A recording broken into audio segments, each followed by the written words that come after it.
يا أيها الذين آمنوا اتقوا الله وقولوا قولا سديدا يصلح لكم أعمالكم ويغفر لكم ذنوبكم ومن يطع الله ورسوله فقد فاز فوزا عظيما إنا عرضنا الأمانة على السماوات والأرض والجبال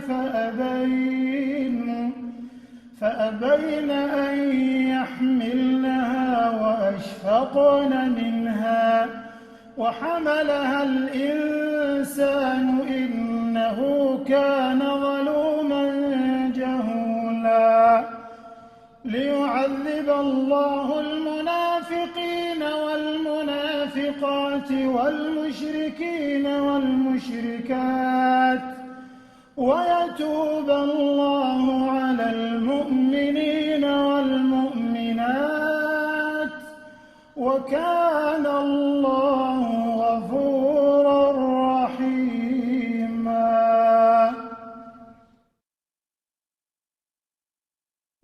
أعوذ بالله من الشيطان الرجيم. بسم الله الرحمن الرحيم. أشهد أن لا إله إلا الله وحده لا شريك له وأشهد أن محمدا عبده ورسوله اللهم صل على محمد وسلم. We give all praise to Allah Azza wa Jalla. We thank Him for His countless blessings in our lives. We testify that it is only He who deserves our worship, and Prophet Muhammad Sallallahu Alaihi Wasallam is indeed a true prophet of Allah. May the continuous blessings of Allah be upon him, members of his household, and companions in righteousness. By extension, I also greet you all, listening, watching me, everyone, that may the peace and blessings of Allah be upon you by saying Salamu Alaikum wa Rahmatullahi wa Barakatuh. Ramadan is gradually going. Some are excited. Some are reluctant. Some feel this great loss. Some feel grossly inadequate, asking ourselves, that self-questioning soul, have I done enough? Have I gained enough? Well, wherever you belong, I want to just remind you that the mercy of Allah is so abundant and you can still catch up. It's never too late to earn His mercy. And with that, I welcome you onto All You Who Believe, a special package of program reaching you on the platform of Old Kent Road Mosque and Islamic Cultural Center, managed by Muslim Association of Nigeria. My name is Abdugani Olawale Hassan. On the program today, inshallah, you can tell from my cap that something special is happening, inshallah. Well, I'm taking you home. I'm taking you home without the need for any visa, inshallah. We shall again listen to another exciting, highly educative lecture by one of our scholars who we have specially invited today. Inshallah, we'll be having some tafsir, sort of, inshallah. Just keep your fingers crossed. But a quick one. By the special grace of Allah, we shall have the Eid at our mosque. Please get ready. And have you actually paid your zakat of fitri? This is the time for you to actually hasten up and make sure that is paid on time. Old Kent Road Mosque is collecting. The rate is £5 per head. £5 per head. The scholars will tell us details, who should pay, how it should be paid, when it should be paid, everything. Details will be done, given to you very soon. And don't forget that you are free to make use of your video camera, put your camera on, and when you are to ask questions after the lecture, make use of the hand raise option. Q&A is there for your questions, and inshallah, we'll try as much as possible to answer all the questions. But before then, I think I have Samiat Pedro, who is one of the students of the Markaz of Urkant Road Mosque, inshallah, who will lead us in a recitation from the glorious Quran. Samiat, if you're ready, I'm also set. Bismillah. I'm going to be reading Surah Al-Talaq. Bismillahir Rahmanir Rahim. Ya ayyuhan nabiyyu idha talaqtumun nisaa fatalliquhunna li'iddatihinna wa ahsul iddah.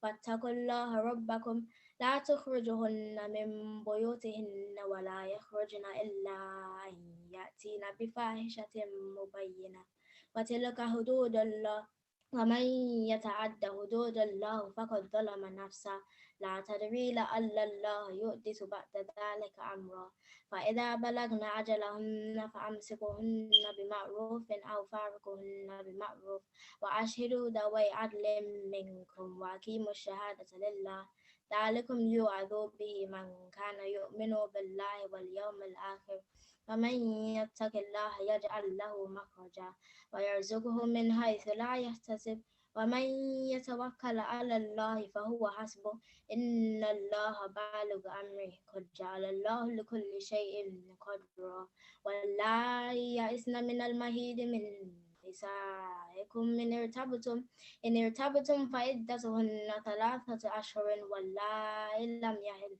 واللاتي أحمل أجلهن أن يضعن حملهن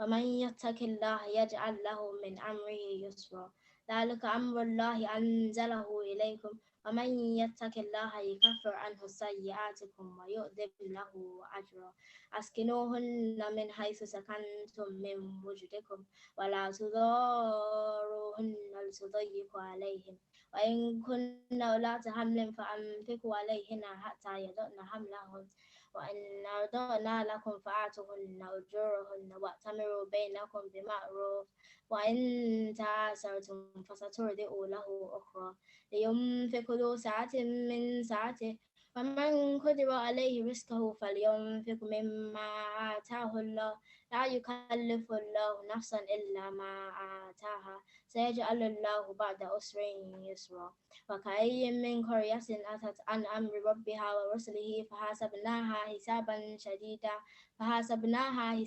شديدا وعذبناها عذابا نكرا فذاقت وبال أمرها وكان عاقبة أمرها خسرا أعد الله لهم عذابا شديدا فاتقوا الله يا أولي الألباب الذين آمنوا قد أنزل الله إليكم ذكرا رسولا يتلو عليكم آيات الله مبينات ليخرج الذين آمنوا وعملوا الصالحات من الظلمات إلى النور ومن يؤمن بالله ويعمل صالحا يدخله جنات تجري من تحتها الأنهار خالدين فيها أبدا قد أحسن الله له رزقا الله الذي خلق 7 سماوات ومن الأرض مثلهن يتنزل الأمر بينهن لتعلموا أن الله على كل شيء قدير وأن الله قد أحاط بكل شيء علما. Sadaqallah al-Azim. Alhamdulillah, Samia, thank you very much for that touching recitation. May Allah Azza wa Jalla bless you abundantly. As I promised earlier, I'll take you home. Taking you home in this sense, inshallah, means imui loli. And with that, may I also pray to Samiat, Ọlọ́run ó kẹ́ ọ, Ọlọ́run ó tọ́ ẹ, Ọlọ́run ó kún ọ, wala la hawla wala quwwata illa billahi al-azim. Ọlọ́run ó ṣe ní àrídùnnú fún àwọn òbí ẹ, yóò jẹ́ kó wúlò fúnra ẹ, ó sì wúlò fún gbogbo jọmọ́, fún gbogbo àgbáyé, wala ìjẹ́ kan ṣe Ọlọ́run bá. Thank you very much for that. And with that, I can quickly appeal to all of us. Let us know that you have the opportunity to earn more reward from Allah. Thank you very much for your beautiful donations, but it's not enough. We still want more. That is one. Secondly, you can also volunteer your time, your skill, and whatever even if it is how to raise more money for the rebuild of our mosque. We'll be very, very delighted, and Allah will not let down your hope in Him by rewarding you abundantly, inshallah. And with that, I come to rest a bit and hand over the reign of the program to our moderator. Our moderator is a professor of law from School of Oriental and African Studies, SOAS, here in London. Fadilatu Sheikh Professor Mashood Adebayo Badiri. Over to you, sir. Jazakumullah khair jaza. Hala Abdul Ghani Wale Hassan, thank you so much for anchoring us on. And Bismillahir Rahmanir Rahim. I'm also really very pleased to welcome all our viewers and listeners from inside house and also over the web, on Facebook, on YouTube, Instagram. So everyone is welcome. Our program today will be in Yoruba, so I will switch over to Yoruba now, but we'll be spicing it with English as we go on, inshallah ta'ala. Aki gbogbo ẹ̀yin tí ẹ ń wò tí ẹ ń gbọ́ wa káàkiri àgbáńlá lórí Facebook, lórí YouTube àti lórí Instagram. Ẹ ń gbà tá wà nú lemi báyìí náà lórí Zoom tí à ń wò wá. Aki gbogbo wa pé àtúndúpẹ́ lọ́dọ̀ Ọlọ́run tó fi wá ṣe kòńgẹ́ lénìí. Ẹ rí pé Ramadan náà ti ń lọ àwọn òru mẹ́wàá gbẹ̀yìn yẹn bí mẹ́fà péré náà ló kù. Ọlọ́run kó jọ kó fi wá ṣe kòńgẹ́ Laylatul Qadr. Gbogbo ìbádà tá ti ṣe sẹ́yìn kọ́lọ́run kó gbà fún wa. Ètò kù tá máa fẹ́ ṣe tí Ramadan máa fi délẹ̀, Ọlọ́run kó jọ kó ṣe gbogbo ẹ̀ náà rọrùn fún wa, kó má fàìsàn dè wá mọ́lẹ̀. Ní èní, inshallah, àfáà ńlá púpọ̀ ni a gbé wá fún wa nínú àwọn tí wọ́n ní orúkọ rẹpẹtẹ ní Nàìjíríà. You know, we can say that, confidently, that our speaker today is a very erudite person, a very erudite scholar from Nigeria. He is Sheikh Mukhtar Lukman Abiodun Isale Kotu. Now, by the time you hear that name, you know that, the person we are talking about is a very household name. He is a preacher and a well-known public affairs analyst in the Nigerian media. And he is the founder of Al-Hikmah Al-Baligha Islamic Organization. They have a very popular radio program in Ilorin, which many people will be aware of. He serves as a deputy chief missioner of Al-Muhsinun Islamic Organization in Manchester. Yes, the Al-Muhsinun in Manchester, the minding and mending outfit that is doing great work in Manchester. Sheikh Lukman is an accountant by profession. So that's another laurel. As we say, it's a professional core. It's a core professional as an accountant. He is a staff of the University of Ilorin, where he's also the chief imam there. University of Ilorin, usually known as, Better by Far. That's the university, Better by Far. So we are really very lucky to have, Sheikh Lukman Sheikh Mukhtar Lukman Isale Kotu with us today. He will be speaking, he will be giving us an exegesis of Surah Al-Asr. We know Surah Al-Asr is one of the very popular and very, very, deep surahs of the Quran, short but very deep. So, in Wadugan Lati, ki Sheikh Mukhtar Lukman Abiodun Isale Kotu. Well, Kabasi Ori Etoi. Dúpẹ́ fún yín gan fún àsìkò tẹ́ fi sílẹ̀, àmọ́ pé ẹni tí ọwọ́ rẹ̀ kún púpọ̀ ní lọ́tùn lósì nípa ti dáwà. Kọ́lọ́n kó jọ kó máa ṣe àlékún àlàáfíà, kọ́lọ́n kó bá san ilé sàràdà. Ìtẹ́ máa ṣe mí báyìí náà dé ní kọ́lọ́n kó bá fi sínú Mizanul Khair fún inshallah ta'ala. So Sheikh will be speaking to us for around 40 minutes. And then after that, he will stay behind to take questions, inshallah. So without taking too much questions, Mada Dagwana Kwadasodo Sheikh Mukhtar, láti pé kí wọ́n bá a sọ̀rọ̀ lórí Surat Al-Asr. فيتفضل مشكورا. بسم الله. أعوذ بالله من الشيطان الرجيم. بسم الله الرحمن الرحيم. وبه نستعين وعونك يا معين ربي زدني علما. اللهم صل وسلم على سيدنا محمد جد حسن وحسين إمام الحرمين ابن السبعين سيد الثقلين المبعوث رحمة للعالمين وعلى آله الطيبين وصحابه المباركين. جزا الله خيرا قومنا وجدودنا وقد معدوا لنا سبلا ومسالكا ارحم جميع أساتذتنا ومعلمينا وسيوئنا وأبائنا وأجدادنا وأمهاتنا ولكل ما له حق علينا ولمن أوصانا بدعائي برحمتك يا أرحم الراحمين. Mo fi àsìkò yìí kí àwọn bàbá mi, aṣáájú mi, olùkọ́ mi, qudwatun hasana lil ajyal sa'ida, tí wọ́n jẹ́ model fún gbogbo àwa oncoming generation tá a ṣẹ̀ṣẹ̀ ń bọ̀, pé bẹ́ẹ̀ bá ṣe báyìí ẹ gúnlẹ̀ ayọ̀. Ustaz Dr. Masoud Badiri Hafizahullah wa ra'ahu, Ọlọ́run má jẹ́ kí ẹ rí àpadà síbú àti àpadà sí ìgbà, méjèèjì ọ̀tọ̀ọ̀tọ̀ ni, ọ̀kan ní yálé yín jókòó, kò sì ní kí yín, kò ní pàdé yín lóde. Mo fi ti yín kí brọ́dà mi Wálé Hassan tí wọ́n ṣáájú, àti sísítà mi tó ka Al-Qur'ani fún wa, àti gbogbo àwọn tí wọ́n wà behind the scene tó yẹ pé a lè rójú wọn but invisible and they wọ́n reflect. Àwọn bẹ̀ láti rí àwọn sísítà wa, àwọn brọ́dà wa, Alájà Fadila Alabi Adésínà àti Alájì Abdulmajid Adésínà, ó wá dé rí gbogbo àwọn tí mo mọ̀ tó yẹ pé àwọn náà bẹ́ẹ̀ ń di ètò yìí. Mo fàsìkò yìí kí Amiru wa náà Manchester, Alájì wa Munirudeen Hussein Ajíkanlé àti gbogbo àwọn àtìyàwó. Mo wá kí àwọn imam wa ní man àti current president wa náà àti gbogbo àwọn OU Believe platform. As'alullah tabaraka wa ta'ala an yuwaffiqakum ila tariqil khair. Ọlọ́run kó fi gbogbo wa lé ojú ọ̀nà tí ó tọ́. Yorùbá wọ́n ní bẹ́yàn bá níbi ejò tí kò tó láàfi dáná rẹ̀, Olúwa ó sùn lé onílé. Torí ìdílé yìí èèyàn ó ka àjọ náà ni. Kò sí súrà kékeré nínú Al-Qur'an, àmọ́ súrà tí ó gùn wà. Gbogbo súrà Al-Qur'an ni súratun azima, gbogbo wọn ni wọ́n tóbi. Àmọ́ àwọn kan bẹ tó pé kò gùn torí bó ti rí. Irú ẹ̀ ni súratul Asr. Súratul Asr tẹ́ bá wò títẹ̀léra wọn, ó tẹ̀lé súratut Takasur tí wọ́n ń pè ní competition. Súrà tí ó jẹ́ pé people ìgbà tó wá tún ní tabaka súratut Takasur, relationship tó wà pẹ̀lú Al-Asr bẹ́ẹ̀ ni pé òní ọjọ́ kan mẹ́ latuzalunna yawma'izin anin na'im. Ọlọ́run fi parí rẹ̀ pé ìjọ òun wo ábí yín gbogbo ìtẹ̀kùn wa lọ́wọ́ yìí, báwo lẹ ṣe lò.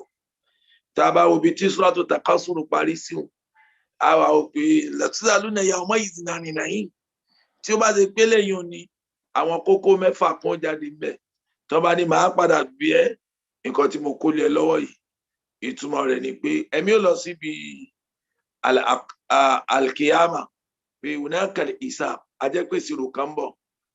Ẹlẹ́ẹ̀kejì tí ìṣirò bá wà, a jẹ́ pé èèyàn méjì ó jáde ńbẹ̀. Ààrẹ ni tó pé najihun, ẹni tí ó pàṣì nígbà tó máa calculate, a sì rọ́ọ̀sìp, ààrẹ tí ó fail after the proper account tó máa parí. Téèyàn bá wá pàṣì, ó jẹ́ pé a rí rọ́bìù, ẹni tó jèrè, a sì rí khasir, ààrẹ ni tí yóò sùn pàtó ti ní ẹ padà wá ṣèṣirò. Nígbà tá a ti wá rí i pé ibi táyà takadúró parí sí ni pé Ọlọ́run ó bi wá bá ti láyé wa. Àwọn èèyàn tí wàá mọ̀ pé jọyìn àwọn kò wọ́n ó ṣe ríire, àwọn kò sọ́ọ̀tì. Ọlọ́run á ní ẹ̀jẹ̀ júwe fún yín dá láti mú yín délé, torí pé ẹni tó bá fẹ́ parẹ́ kó parẹ́ alábàjínà. Yorùbá wọn ní awífúnni kó tó dání, àgbà ìjàkadì ni. Téèyàn bá sọ pé ìjàkadì táàmù yìí o, wọ́n fẹ̀yìn rẹ̀ kánlẹ̀ tó sì tún rí i ṣe, àgbà ni. Al-Qur'ani sì rèé, tó bá ti ń sọ̀rọ̀ ó fẹ́ kẹ́ wòye lọ́nà mẹ́ta. Atadaburu fi nafs wa fi anfusikum. Ìwọ gan wòra rẹ̀ pé àyà tí ń kà yìí kí ló ṣe relate mọ́ mi, èwo ló kèmí ń bẹ̀, mo ní ti kóra mi yọ ń bẹ̀. Alákọ̀ọ́kọ́ nu tadaburu fil qawl. Tó bá tún káyà Kùránì wá tún ronú pé ayé ibi táwa bára wa yìí, we are in UK, we are in Nigeria, how can I use this ayah within this environment tí èmi náà fi lo, tí ń fi ní sọ́ọ̀tì, tí ń fi mérí bọ́. ẹlẹ́ẹ̀kejì ni àtàdáàbòrò fil ayat ayé gangan tó kò lẹ́bàrúmẹ́ntì pé lílọ bíbọ̀ nínú ayé tàbá wò ó súratul Asri yìí òun ni súra tó jẹ́ pé àyà 3 péré ni àmọ́ bí prof ti sọ̀hún àyà 3 náà ẹran kì í ṣẹ̀ṣẹ̀ ràgó bọ́lọ̀mbá ní kárí yanjú kò lè dàbí ìtàwọn àgbàlagbà àmọ́ á ṣe díẹ̀. faqad rawiya an imamina Shafi'i wọ́n gbọ́rọ̀ yìí wá látọ̀dọ̀ ìmáàmù Shafi'i lérí súratul Asri òní law lam yanzil minal Qur'an ghayru hadhihi sura ó ní dáa pé Qur'ani sọ̀kalẹ̀ fana Muhammad akàkà bismillahir rahmanir rahim ìtọ́ tẹ̀lé ni pé wal asri àyà 3 péré ọlọ́run wá sọ nǹkan kan míì kún mọ́ ó jẹ́ pé súratul Asri yìí nìkan lọ́lọ́run ń pè ní al-Qur'an òní lakafat nasa wàláyé ó tó àwọn èèyàn láti ṣe rírí ayé àti tọ̀run. bẹ́ẹ̀ níbi tí súra yìí ní àpọ́nlé àti ọ̀wọ̀dé àti ìsàkólé kan lọ́dọ̀ àwọn sálàf àwọn sàábì àná Muhammad hadisi kan bẹ tí ìmáàmù wa Tabarani tó gbà wá fil Awsat tabatu nù Bayhaqi náà gbà wá ànábì Usayba ìpè wa kanat lahu sahaba oni annahu qala kana rajulani min ashabi rasulillahi sallallahu alayhi wa sallam istaqa lam yatafaraqa hatta yaqra ahaduhuma ala al-akhar bẹ́ẹ̀ tí ń pàdé ohun táwọn sábẹ́ ànábì bá pàdé bus stop wọ́n fẹ́ wọ bus àbọ̀n tí ẹ̀ gbọ́ ara wọn lọlé àdìsí ni wọn ò ní túká káà méjèèjì wá ní good night wọn ò ní ṣe bẹ́ẹ̀ ọ̀ǹtì tí wọ́n bá ka súratul Asri fúnra wọn láti fi ṣe tajdidul iman láti jíra wọn padà sójú ọ̀nà lẹ́yìn ìgbà tí wọ́n bá ti lè tán yusallimu ahaduhuma ala al-akhar nígbà yẹn ni wọ́n tó sọ pé bye ni wọ́n wà kíra wọn. àwa wò pé súratul Asr a'udhu billahi minash shaitanir rajim bismillahir rahmanir rahim wal asr innal insana lafi khusr illa alladhina amanu wa amilu salihat wa tawassaw bil haqq wa tawassaw bis sabr sadaqallahu al-azim. ẹ rí pé ọlọ́run ní wal asr eríṣiríṣi àwọn àfà wọ́n tún fún wa pé ọlọ́run búra gbólóhùn ìbúra ọlọ́run pẹ̀lú nǹkan tó dá àwọn nǹkan wà tó yẹ pé ìbúra 5 ó tẹ̀léra wọn súrátù Sọ̀fáàtì ni súrátù Zariyati ni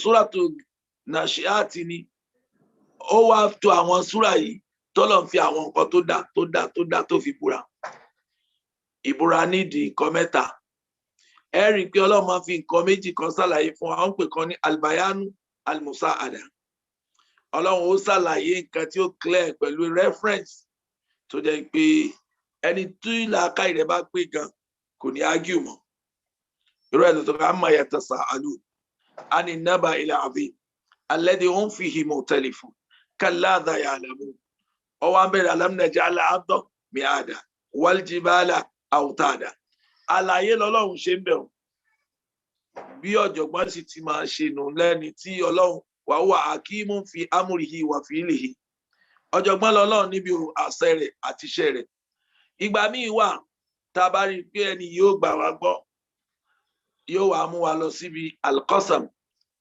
aliyemin àwa búra tá a bá búra yìí ẹni wọn wà pé wàláhì tó mú prof búra èmi ò dáàtú wọn mọ́ ò kí wọ́n fẹ́ gbà ń bẹ̀ ìtọ́ bá mú wọn sọ pé àwọn búra no whatever tell you ẹni tí ò bá gbà pọ̀ to hell olómọ tó bá ìbúra máa ń jẹ́ lè tawsiki wà lè tawkid láti lè jẹ́ kí ẹni tí a ń bá sọ̀rọ̀ ọmọ bàbá rọ̀rọ̀ èèyàn máa ń búra lérí tó ti ṣẹlẹ̀ èèyàn sì máa ń búra lérí tí ò ti ṣẹlẹ̀ tó bá yẹ pé wallahi aqsim billah fa'atu kadha wa kadha mo búra pẹ̀lú ọlọ́run mo ṣe nǹkan báyìí lásìkò báyìí ìbúra nù ìgbà míì èèyàn máa ń búra lérí tí ò tí ì ṣẹlẹ̀ bí aqsim billah sa'af'alu kadha wa kadha inshallah gadan mo búra báyìí ń ṣe nǹkan báyìí lọ́la nítorí kẹ́dọ̀ ọmọ bá yí àdéhùn ìyẹn àfi ìbúra dì mọ́lẹ̀. Ìbúra wa máa ń lẹ́ni àbúra fún. Ìbúra ó ní tó dá torí ẹ̀ búra. Ìbúra ó ní nǹkan tá a fi búra àti irinṣẹ́ tá a fi búra. Gbogbo ẹ̀ náà ló wà níbi tọ̀rọ̀ Ọlọ́run. Àmọ́ nǹkan tó fi yàtọ̀ sí tẹ̀dá, ẹ̀dá máa búra pẹ̀lú tó jù ú lọ tó lè yọ lẹ́sẹ̀ ilẹ̀ tí ò bá sí kàdéhùn, kò sí tó lè yọ Ọlọ́run lẹ́sẹ̀ ilẹ̀. Àmọ́ Ọlọ́run fẹ́ tawájí sí ewu àti àǹfààní tí ń bẹ ń bí ọ̀rọ̀ náà ká lè tẹ́tí bẹ̀lẹ̀ jẹ́.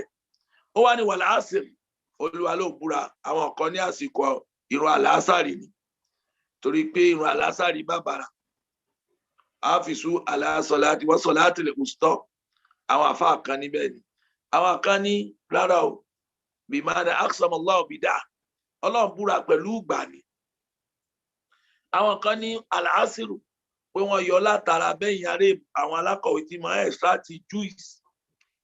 Tẹ́ pa oríṣiríṣi nǹkan pọ̀, tẹ́ wàá yọ èyí tó jẹ́ ojúlówó ń bẹ̀, tẹ́ dà gbogbo fùlùfùlù yókù nù. Ọlọ́run ní mo búra pẹ̀lú ojúlówó ìgbà, òun ni ìrọ̀lẹ́ ayé. Kí ló fà á? Gbogbo ẹni tó bá dọ́jà láàárọ̀ yóò máa sọ̀rọ̀ ajé, yóò máa tààkì, yóò máa kiriki. Ṣùgbọ́n tó bá dìrọ̀lẹ́ yóò ṣàkáǹtì.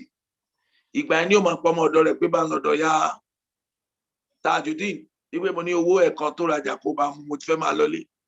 Bá ń lọ́dọ̀ ya kílóyà lọ gbówó ilé fún wọn, wípé mo ní ọjà lọ́la kó tètè bá wa gbé dé o, yóò san tẹni ẹlẹ́ni, yóò gbà tiẹ̀, ni yóò fi mọ̀ pé ṣé wíwájà òun lónìí pé ìrọ̀lẹ́ ni.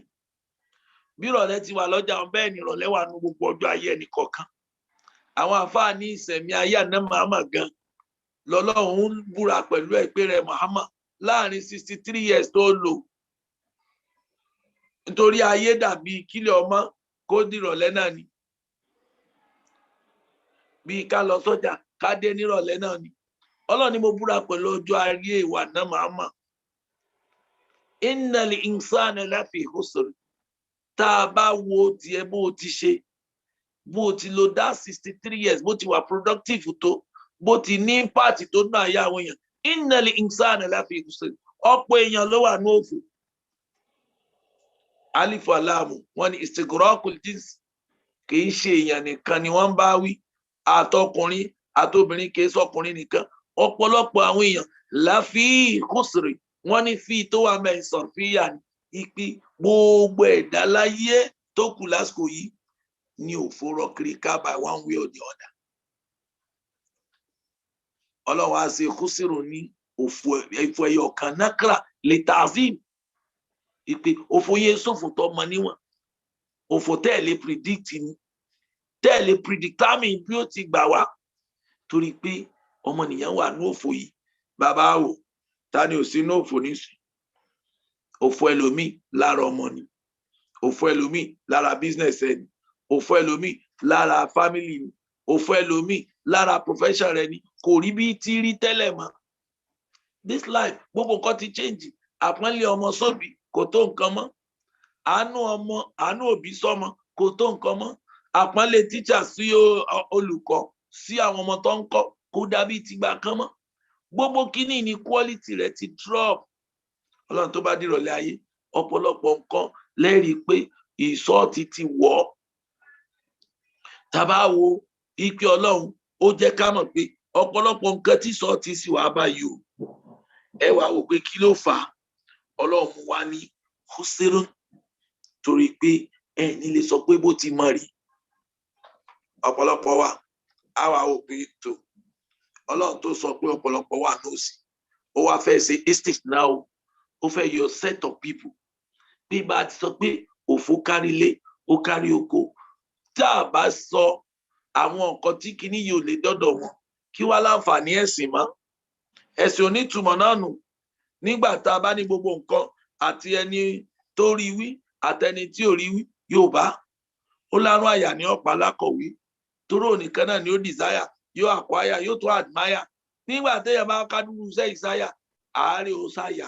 Àmọ́ ṣé gbogbo èèyàn ló rí bẹ́ẹ̀? Ló fi sọ pé illal ladhina amanu, ó láwọn kàtígórì kan wá ń bẹ̀ o. Bá a ti rí pé gbogbo ẹ̀ ó kárí ilé ó kárí oko, àwọn ríra àwọn yọ. Àwọn tó wá ríra àwọn yọ yẹn ní Islam fẹ́ pé, Kùránì fẹ́ pé wá sí pé káwá bá ti join tíìmù yẹn.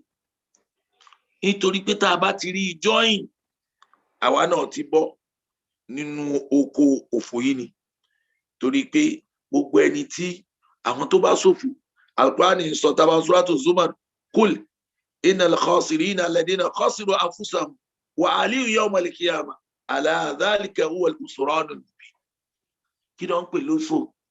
Téèyàn bá ṣòfò owó business tó bá gbé ẹ ṣubú lónìí èèyàn lè jèrè ń bẹ̀ lọ́la, èèyàn lè rìnnà kan lónìí kó fail exam kan, gbogbo nǹkan ló ní inward.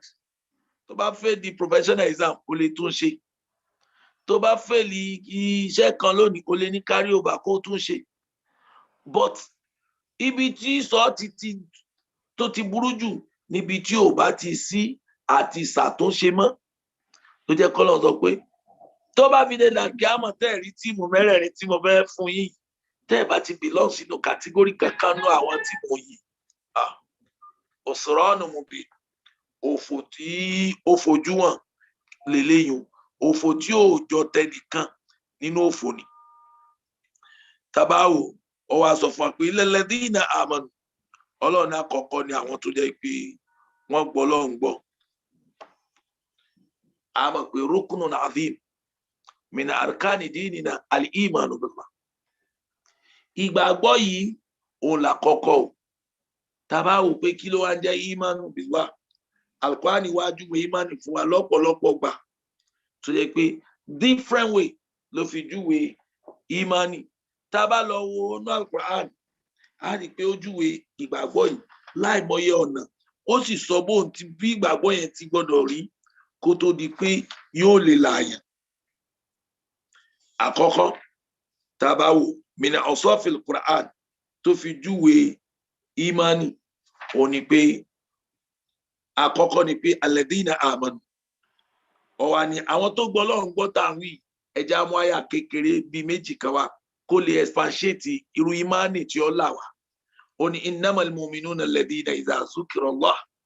Ó lára àwọn tí mò ń sọ pẹ̀lú ìgbàgbọ́ wọn ni pé àwọn tó pé tí wọ́n máa dákọ̀ Ọlọ́run létí wọn wajilat qulubuhum ẹ̀mí wọn máa gbọ̀n ìtẹ́ Ọlọ́run ọ̀fẹ́ wọn torí pé wa idha tuliyat alayhim ayatu. Ẹlẹ́ẹ̀kejì ìgbàgbọ́ tó lè láàyàn ni pé tẹ́ bá go further tẹ́ explain pé Ọlọ́run wí báyìí Ọlọ́run wí báyìí zadati imanan ìgbàgbọ́ wọn tún lékún. Wa ala rabbihim yatawakkalun. Nǹkan ìṣe wọn kún wá torí wọ́n sá fún kẹ̀kẹ́ kún lọ dàyàdé tírélà. Wa ala rabbihim yatawakkalun. Onígbàgbọ́ làwọn débi pé gbogbo ń tó bá bá wọn ọrùn Ọlọ́run ni wọ́n máa fi kọ́. Wọ́n ṣe ní egun ọrùn ajá tájà ò lè jẹ làlámà rí wọn gbogbo tí máa ń ṣe wọn kì í lé wọn kú lọ́dọ̀ Ọlọ́run.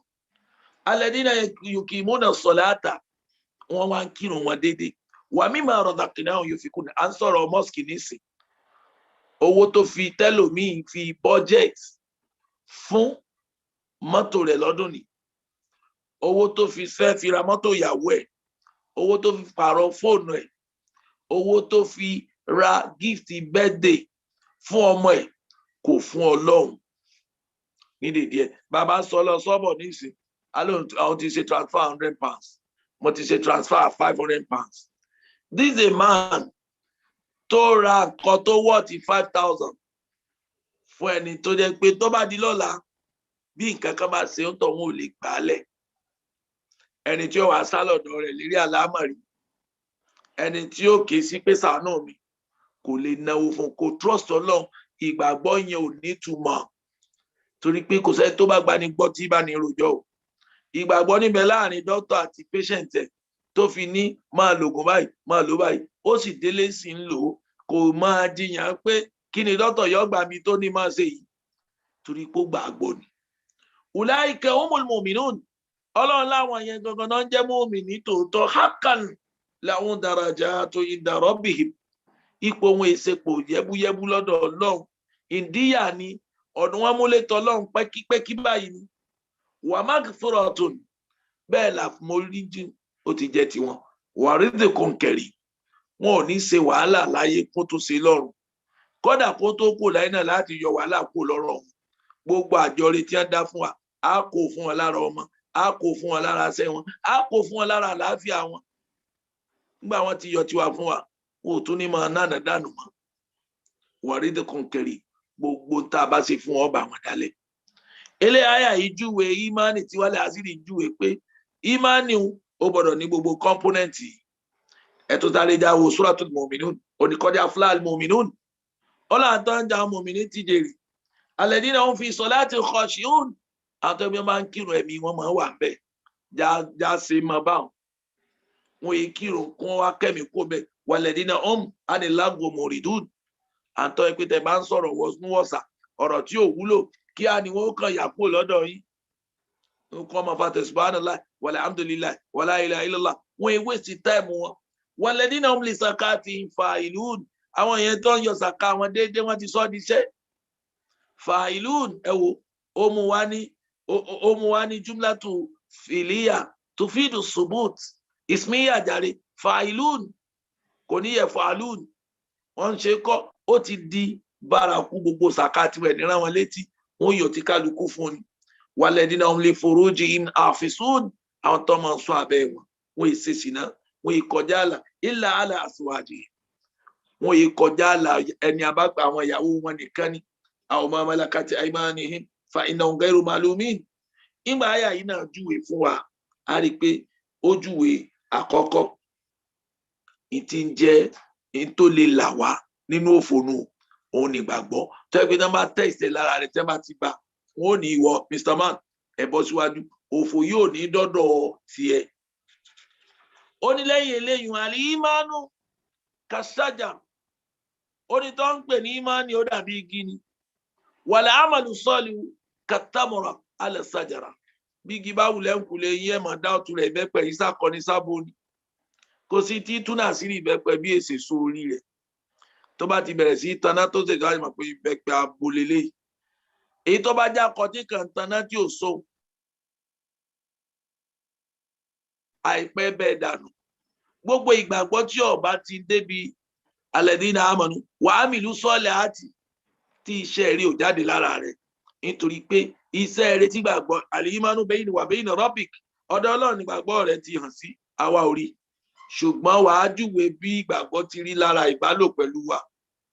Iṣẹ́ rẹ̀ tó ń ṣe fún àwọn ọmọ ànábì Ádámọ̀ iṣẹ́ yẹn làwọn fi yàbọ̀ tó pé léyìí nítorí pé ìmáàmùnà Hasan Nadawi ó ní àwùláyì sàdáàtì jailul awwal humul ladina arafu lugatal alam ó là ń generation àkọ́kọ́ níwájú àná Muhammad àwọn yẹn ni wọ́n gbé èdè ayé yé ó nígbà tó ń gbọ́ èdè ayé yé ayé náà gbọ́ wọn yé ayé wa tara wọn mọ tí ń jẹ́ Islam wọ́n wá bí àfáà náà pé ní kí ni èdè ayé ó ní èdè ayé khulukun hasan wa amalu salih ìwà rí àti iṣẹ́ rí ni.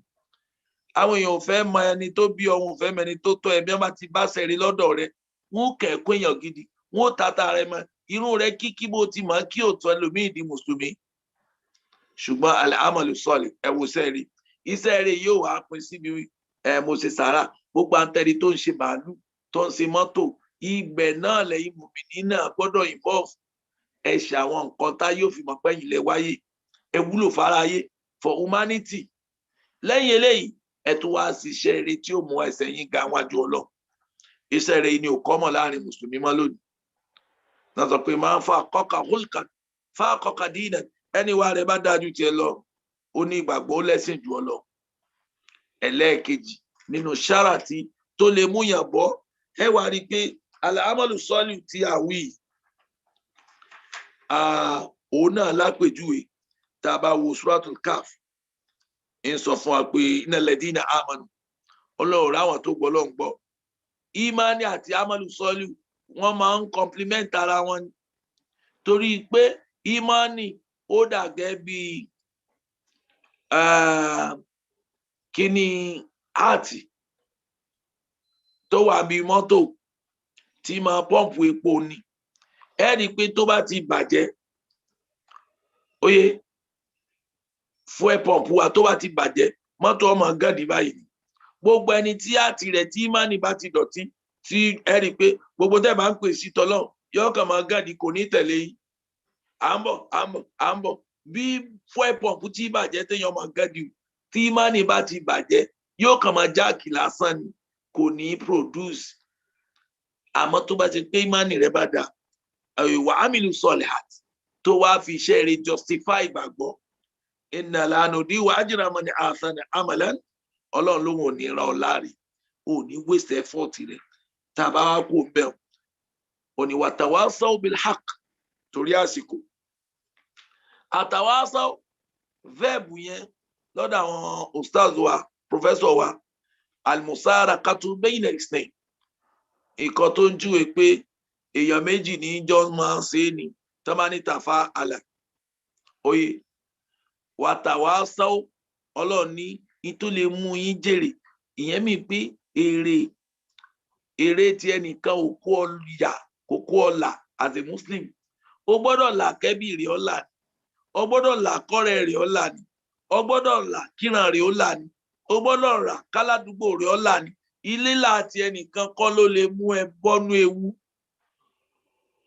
lílà tí ẹnìkan lè mú ẹ bọ́nú ewu ló jẹ́ pé watawasaw bil haqq ẹ máa bára yín sọ̀rọ̀ ẹ máa sàsọ́lẹ̀ fúnra al-wasiyya asaddu min al-wa'z tó bá rán méke tí ń lo kwanu pé yá nílà ká ìpé ń jà wá náà dénú èbó yìí ọ̀tọ̀ ní bá ti pé ó àmọ́ pé farabalẹ̀ ni ó sọ wá di nǹkan nígbò tí rọ́wọ́ tó gbéhùn wá pé kánsẹ́lì rẹ̀ watawasaw bil haqq jẹ́ kó mọ òdodo jẹ́ kó mọ ìtìyàn ṣe tí fi yíwọ́ jẹ́ kó mọ ìtìyàn ṣe tí fi bàjẹ́ ẹ fún wọn ní orientation torí dídá fún wọn ní fáàrí ẹ̀sìn dídá fún wọn yẹn ní eríire ayé àti tọ̀run wọn fi pé ni wọn náà fi ní commission torí pé gbogbo ẹlòmí anabiwa Muhammad wọn kàdíìsì kan ó láwọn òkú kan mẹ́tọ́ máa kú yezidu fi darajati bí ẹni tó lò tẹ́ni tó yẹ pé gbà tó fẹ́ sanwó standard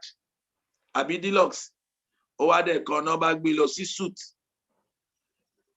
ṣe mọ̀ pé yóò yà lẹ́nu pé ló lòun deposit wáyé tó ń entitled sí irú facility wọn láwọn màláìkọ wà níbẹ̀ ni àwọn ọmọ rẹ̀ tó filẹ̀ láyé tó kọ́ lẹ́kọ̀ọ́ rí àwọn ni wọn ò dáwọ́ ọ̀sẹ̀ rí commission wọn ló boost ẹ̀ sókè báyìí ló boost tiẹ̀ that is pé Islam fẹ́ ká tara ara wa là ló sọ pé watawasaw bil haqq ká gbìyànjú ká sọ àsọlé òdodo fúnra wa ẹ rí i pé kò sí ní tó ba ayé jẹ́ nísìn wọ́ọ̀dù ẹyọ kan yóò sínú ayé mọ́ ìmánì ti lọ àwọn èèyàn fẹ́ ṣiṣẹ́ rí mọ́ kálukú ti rò pé àtẹ́jà lórí kankan annakum tukadhibun watawasaw bil haqq kábàárẹ̀ ní sòdodo ọ̀rọ̀ kò sí lára ọmọ ìyá mọ́ ọ̀rọ̀ ti di pé ìfẹ́ kórí mi láláìdá tẹ bá rí ibi tí wọ́n ti ń tanra wọn nú ayé ẹ rí i pé òdodo ti ṣòro sọ kò síbi tó ṣe sọ mọ́ illa ma rahima rabbi àfàwọn tọ́lọ̀ ń bá kàn sàlẹ́sà torí ẹni o fẹ́ sọ fún gan kò gbọ́ òdodo mọ́ òdodo ò pọ̀ mọ́ tí wọ́n bá wá sọ ìwọ ló wà dàbí nuisance torí yóò wà strange sí èèyàn mẹ́wàá wà bí kan mẹ́sàn-án tààyàn ìwọ nìkan wá ló ń sòdodo ìwọ nìkan ló jẹ́ aláìgbádùn lójú rẹ̀ bẹ́ẹ̀ sì ni Islam fẹ́ kó stick with that òdodo watawasaw bil haqq ọlọ́ọ̀ni tẹ́ ẹ bá fẹ́ kó omi oko òfò yìí tẹ́ fi ó délé yìí tẹ́ fi ó bímọ ọmọ rẹ̀ bẹ̀rẹ̀ sí serun kírun ó ń wẹ̀wùkẹ́wù ó ń tẹ̀lé àwọn èèyàn dé ó ní kó sì tẹ̀ dáhùn watawasaw bil haqq láti yọ ìdílé yẹn kúrò lóko òfò ẹni ìdíkẹ́ sí létí báwọn náà bá wá rí ìyàwó lórí kó sọ fọ́kọ wọn sọ pé al-mu'min mir'atul hayyil mu'min wọn ní mùmìnì àti mùmìnì ó dàbí mírọ̀ ni la jẹ́ fúnra wa a mọ̀ fira wa túnra wa ṣe ni a mọ̀ fira wa túnra wa ṣe torí ẹ̀ Kùránì jẹ́ kó yé wa pé ìjẹ́ ìbára ẹni sọ̀rọ̀ òdodo yìí ó wà very very important nífi sọ fún wa bí kan pé waltakum minkum ummatun olódọwọ́ yìí ẹ jẹ́ kó lọ wà láàrin yín o àwọn kàtígórì àwọn èèyàn kan yad'una ilal khayr tẹ́kọ̀ ojoojúmọ́ ni wọ́n máa irú tí ó you believe say ìtàwọn gbé lọ́wọ́ ẹlòmíì business kí ni náà jọ ń ṣe.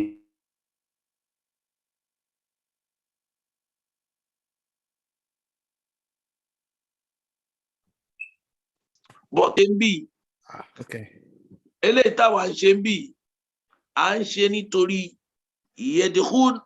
yad'una ilal khayr láti pera wa síbi òdodo wa ya'muruna bil ma'ruf àti ká jẹ́ kí kálukú mọ̀ pé tó tọ́rì wa yanha 'anil munkar wa ulaika humul muflihun. ẹni ó bá tẹ̀lé irú nǹkan báyìí àwọn tí ó délé pinnu tí wọ́n jèrè ló sọ pé muflihun àwọn ò ní sínú olòṣì wọn ò sì ní ṣòfò. tàbá wò àwa wò pé a ti sọ ilal ladina amanu wa amilu solihat wa tawassaw bil haqq látara pé èèyàn wá ń sòdodo látara pé èèyàn gbọ́lọ́gbọ́ látara pé mo fẹ́ ṣiṣẹ́ rí nǹkan kan máa ṣẹlẹ̀ èèyàn ó máa rí àwọn challenges èèyàn ó máa rí àwọn àtakò Yorùbá wọn lẹni tí ó bá fọ̀lú mọ́ igbá àyà rẹ̀ gangan ní ọkọ̀ ti bẹ̀rẹ̀ béèyàn bá fọ̀lú mọ́ ọ̀dọ̀ ìyá rẹ̀ ló ti bẹ̀rẹ̀. ẹ wá wo bálọ̀n ti sànà màmá ọwọ́ àrí àtakò nílé bí tí wọ́n ti bí ó rà àtakò nínú ìlú ọ̀pọ̀lọpọ̀ èèyàn ló ti bẹ̀rẹ̀ dáadáa ṣùgbọ́n nítorí àwọn ìdíwọ́ tó rí kí a lọ sọlẹ̀ èmi ò lè wá kúkú kíkú kan èmi ò lè wá jẹ́ kí wọ́n sọ mí di kíní kan dákun sí wọn ní ti yín pọ̀ yìí béèyàn bá ṣe wáàsí kan ìyàwó rẹ̀ ó dúró tì lọ́rùn ní pé dákun my dear má jẹ́ ń doko opó sórí ti sí àfàtẹ wáyà sílẹ̀ yìí àyàbá ni o iṣẹ́ bí ó ti dáa fún alábáwá lu èbó torí fìtínà yìí mi ò fẹ́ ọwọ́ akú ọlọ́ni wa tawasaw bis-sabr láti lè jẹ́ kí ẹ̀rá àṣeyọrí kí èso yín ọ̀tá náà kò sí oúnjẹ ẹ máa bùrà yín sùúrù bẹ́ẹ̀ bá rẹni tí ń gbìyànjú tí ò tí ì bọ́ sójú rẹ̀ lọ́nà àláàlì ẹ̀yin tẹ́ ẹ kù tẹ́ ẹ fẹ́ kérìrì ó burú ẹ máa bùn sùúrù kí wọ́n á ní jẹ́ àsọ́bùrù sọ́bùrù bí máa ní quwwatul irada kó sì dọ́gbẹ̀ sùúrù bí agbára èròǹgbà ni kẹ́dọ̀ tí mọ ibi tí ń lọ kó sì mọ tí ó tẹ́kọ̀ọ́ láti débẹ̀ kó wá ṣe sùúrù pé bó ti wò ó le tó wọn ò ní takú sọ́nà. ẹni tí ò bá wá lè ṣe sùúrù yìí ẹni ẹlẹ́ni ni ó jẹ̀ṣẹ̀ rẹ̀. sùúrù tí mo wá wí ẹ rí i pé àkùrá sọ pé wà ń tẹ̀síbìrú ó ní tẹ́ ẹ bá lè fara dà á wọ̀tátàkù tẹ́ ẹ sì lè fi bẹ̀rù ọlọ́run kọ́rọ̀ yín fa inna dhalika min azmil umur eléyìí tá a wí gan ni òpin ìdààmú rẹ̀. sùúrù ni ò sí lọ́pọ̀lọpọ̀ ẹlòmíì ó ti bá ṣẹ́ débi èrè ṣùgbọ́n ó kù díẹ̀ kó jèrè lọ́ba fi sùúrù dànù. Yorùbá ní ẹni tó bá lè bínú ẹni kọ́ mọ́ ṣiṣẹ́ mọ́ iṣẹ́ tó bá fogún ọdún ṣe ìṣẹ́jú kan àbọ̀ ni ó kó sí kànga bẹ́ẹ̀ sì ni ẹni ó lè bínú wòye sàṣì torí àṣàṣì ti ń bẹ nínú àdámọ́ rẹ̀ fún rẹ̀ ni ó dẹ̀rù ara ẹ̀ nù kò sí tẹ́ẹ̀dá lè ṣe láyé láṣeyọrí tí ò ní di sùúrù nítorí sọ pé innahu man yattaqi wa yasbir fa inna Allaha la yudi'u ajra al-muhsinin ẹ̀wọ̀ ọlọ́run ó ní innahu man yattaqi ẹni ó bá lè kọnú ọlọ́run ìgbà ọkọnú ọlọ́run tó tún fi sùúrù sí sùúrù yìí wá ní í ṣe pẹ̀lú nǹkan mẹ́rin oyè alákọ̀ọ́kọ́ asọ́bùrù alàtọ́à ẹni tí ó bá tẹ̀lé ọlọ́run yóò ṣe sùúrù ni o májàrá mọ̀ má jẹ́ kínní kan igbá àláàlí èkó bọ̀rọ̀ sùúrù làá fi dájọ́ rẹ̀ tí fi padà wá sẹ́dánù nígbà tí délùú èbò wọn bá lọ bí iṣẹ́ tó pa láàlí rẹ̀ jẹ díẹ̀ fi díẹ̀ pamọ́ ni ẹnìkan lè dé lónìí kó ní pápápá wíìtì àmọ́ jẹ́jẹ̀jẹ́ òun nìkan rìn béèyàn bá kánjú tu gbó ọ̀ràn wọn ní ìgbà rẹ̀ ò tó ọbẹ̀ ṣe ló fi jẹ́ pé sùúrù òun ni bàbá wa òun sì ní í sọ ní dépò ọlá torí pé onísùúrù oní òjògùn òkè oní òjògùn ilẹ̀ kódà àwọn ohun tí ò ṣe tiẹ̀ yóò padà wá di tiẹ̀ nígbà tó bá ṣe sùúrù asọ́bùrù alàtọ́à ẹ kírun ẹ gbààwẹ̀ béèyàn ní sùúrù ó lè febi panú ìmúmára lè tà ń ṣe pẹ̀lú ọlọ́run béèyàn bá ní sùúrù ni wọ́n àkáǹtì mosque wa ni wọ́n ń gbé kí o kéèyàn wá pa owó inú òtútù kó o mú bọ́ọ̀sì kó o di káká di kúkú ọwọ́ apariwo owó báyìí ó wá yọ àdúrú iye tó yọ bí ẹ bá mo dàníyàn pé tí má ṣe bẹ́ẹ̀ di ara mi lọ́dún ní tí má pa àwọn ọ̀rẹ́ mi èmi ò ná tó 3,000 ìgbà ọ́ọ̀lù 5,000 yẹ bá fi sínú àkáǹtì mosque kí ọjọ́ eré mi kọ́ lọ́ máa ń fa àlùbáríkà sẹ́mi mi àtàláfíà sùúrù ló ní o. ẹlẹ́ẹ̀kejì asọ́bùrú anil màsíà ìṣẹ́lọ́n ti di gbàǹjo especially ìlú tẹ́wà yìí láti lè control ara àyàn kódà lérí fóònù rẹ àti ìṣẹ́lọ́n dẹ́mbẹ́ láti wá control ara àyàn pé ìní dé stage yìí àkíyòtọ̀ òkú sùúrù wòkú sùúrù gbọ́kúgbọ́ sùúrù pé àwọn abẹ̀sìnjẹ́. ẹlẹ́ẹ̀kejì asọ́búrú alẹ́lbàlà àdánwò kò sẹ́ni tí Ọlọ́run ò ní fi kàn tíyàn bá ṣe sùúrù ó padà kú òun bí àdánwò kékeré wà lọ pàdé àdánwò ńlá.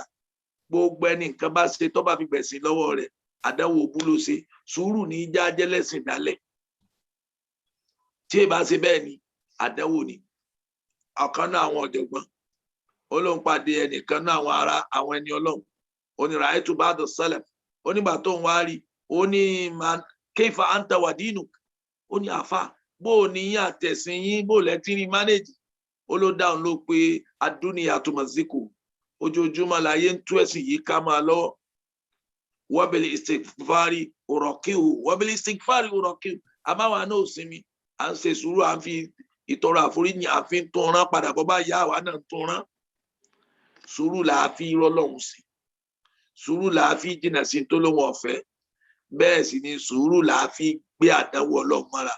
tẹ́dá bá ṣerú sùúrù yìí tó sì ń sọ tọ́tọ́ àti torí ń jọ míì ẹ máa báyàn sòdodo ọ̀rọ̀ ara rẹ̀ ó padà kọ́ reaction tí ó ṣe fún ọ yóò dùn wọ́n gan tó ń bá a sọ pé pẹ̀lú ògbọ́nà ìtúndà sọ̀rọ̀ rẹ̀ mọ́ ìwọ náà ò tí ì ṣe wáta wàásà òbí sọ́búrí lọ́rọ̀ tiẹ̀ jẹ́ ó ti bá sẹ̀rẹ̀ dé sèmi fáínà gbìyànjú kó gba fáínà lára kí wọn náà ṣe sùúrù.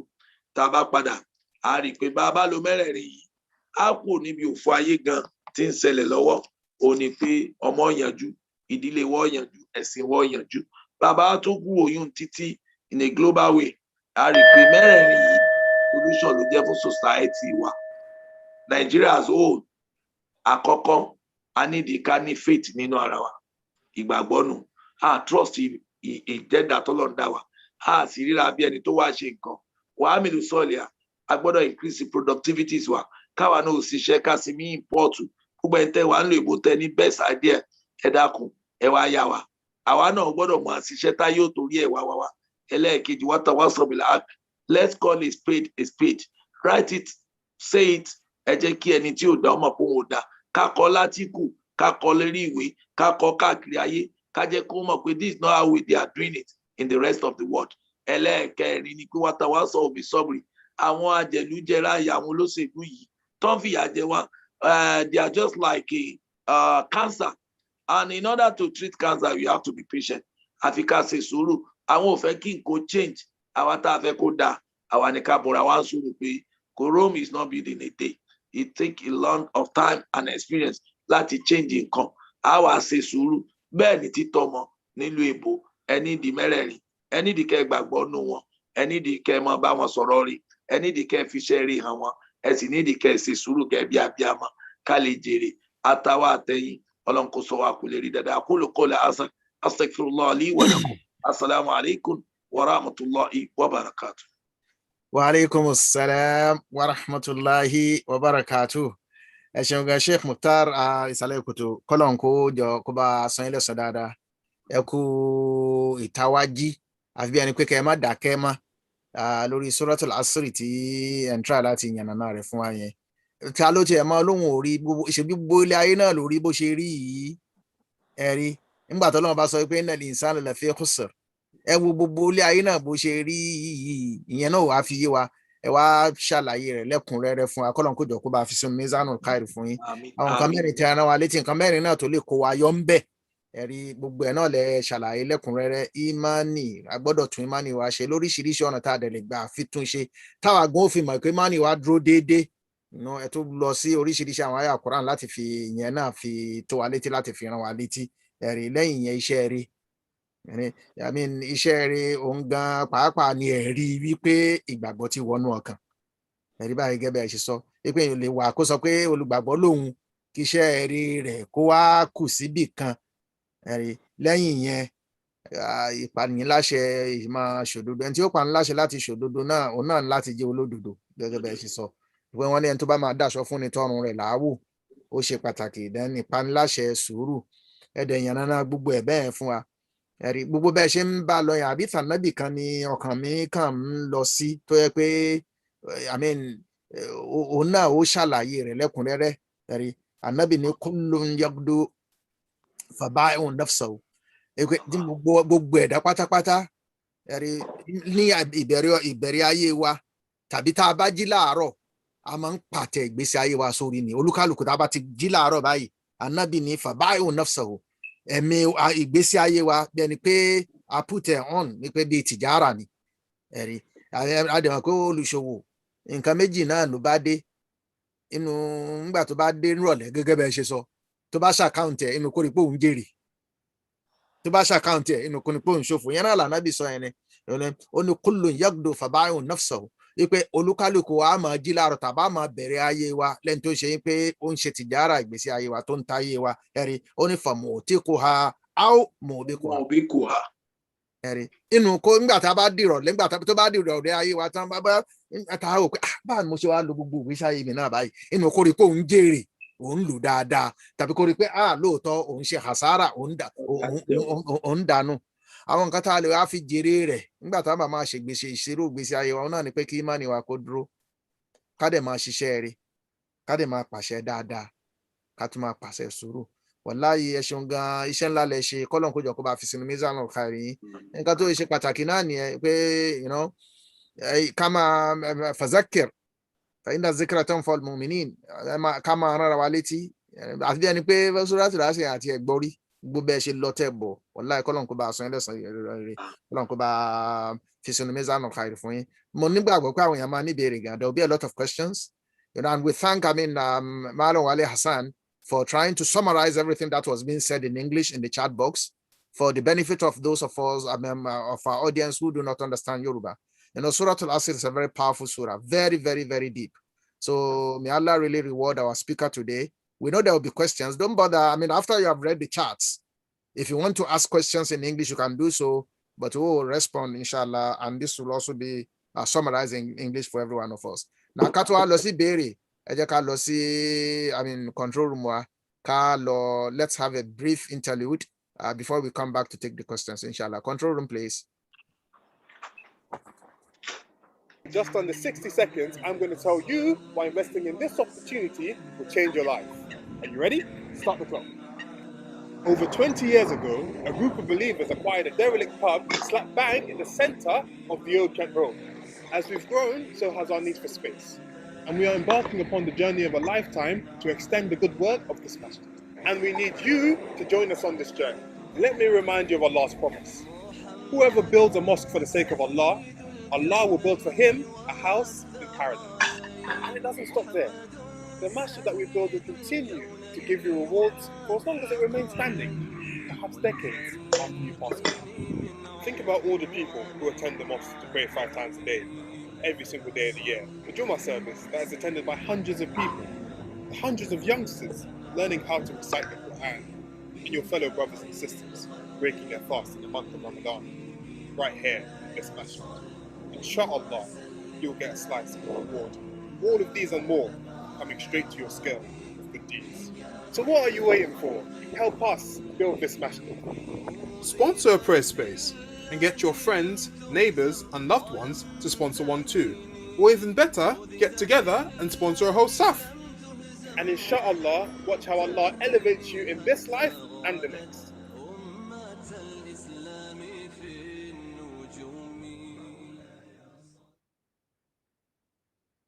Assalamu alaikum everyone, my name is Jamila Salami and I'm here to give you a brief introduction to the One Ummah recitation campaign that we are inshallah ta'ala launching this Ramadan to raise funds for the reconstruction of the Old Kent Road Mosque. I'll be giving you a brief insight into what the campaign is, how it works and how you can get involved. So first things first, what is the One Ummah recitation campaign? Well, it's a fundraising challenge that is both based on and inspired by the Quran. As you know, the very first commandment revealed by Allah subhanahu wa ta'ala through Jibreel alayhi salam to our Prophet Muhammad sallallahu alayhi wa sallam in the cave of Hira was Iqra, recite. And the aim of this campaign is to do precisely that. While reciting is typically something that we do individually or as part of a small group, the difference here is that we, as a global community, as an ummah, will inshallah ta'ala be coming together to complete a khatam of the Quran is Ramadan. Remember that I mentioned that this campaign was inspired by the Quran? Well, in determining how we would structure the campaign, we referred to Surah Muzammil, Surah 73 of the Quran, and specifically in Ayah 20, where Allah subhanahu wa ta'ala tells us on 2 separate occasions to recite what is easy of the Quran. He also instructs us to loan him a goodly loan. As a result, the campaign is structured on a contribution-based model, whereby each participant will contribute a few ayahs towards the recitation of the Quran, i.e. reciting what's easy of it, and in parallel make a contribution towards the masjid, also known as loaning Allah subhanahu wa ta'ala a goodly loan. And the ultimate aim of this campaign is the successful completion of both. So now that you know what the One Ummah Recitation campaign is, let me show you how it works. There are 2 main ways to get involved. You can either recite or you can sponsor a reciter. To recite, the first step is to select a section of the Quran to contribute, and you'll do this by filling the Allocate My Ayahs form on the website. Once this is done, you'll be given an opportunity to make your donation, submit your recitation, and share the campaign with your friends and your family. Have you thought of the ayahs you'd like to recite? Head over to www.oneummahRecitation.org to allocate your ayahs today, or at least before someone else does. If you want to sponsor a reciter instead, you will need to fill in the sponsorship sheet, where you'll be given an opportunity to select the reciter you'd like to support and decide on how much you'd like to donate. This could be your mom, your son, your brother, your sister, your dad, your friend, a stranger who was quick enough to recite the ayahs you were too late to reserve. You get the point. Just whatever you do, get involved. Even something as simple as a share or a suggestion could make a difference. Jazakumullah khair jaza for those clips, which are all reminders of the fact that our fundraising is still ongoing for the rebuild of the Old Kent Road Mosque and Islamic Cultural Center. As we've said several times, we are determined to start the construction, the first phase construction after Ramadan, biiznillah. And every effort is being put to make this possible. But you know, we have to do this. Money is important. We thank all those who have donated and who continue to donate. You know, I've seen I see our people are really determined. I see something in the chat indicating that with the Qadr Hassan that we talked about, that we should really make the details out quickly. People are ready to start putting the money in the account. You know, Jazakumullah khair jaza. Now today, we know we have quite a few things. The well-being team, I know, is on standby. They will address us, but give us a few minutes to do the fundraising for today, the donation today. Today, the fundraising will be done by one of our mothers. You know, we want to bring a mother's voice into the fundraising. And the person who, encouraged us to donate today to the pot that we want to really donate into today, you know, is our sister Sharifa Kamaldeen. So Sister Sharifa, she's, a very respected voice in our community. She will want to talk about, the importance to donate and also encourage us to do so. Alaja Sharifa, Bismillah.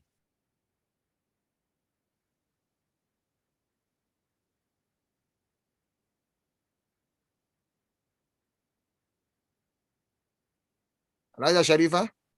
Now, Bismillah. Now, Assalamu alaikum wa rahmatullahi wa barakatuh, brothers and sisters. Apologies, I'm not very good at this, but we all know one language of donation, of reward. And we are at the point, we are in the last 10 days of Ramadan where we can donate as much as we can. So why don't we just decide that our donation for this last 10 days comes to build a mosque? Any amount, no amount is too small. As I've seen the video, it was very, very interesting, educative, informative, and we can see that most of us have benefited from Man Mosque.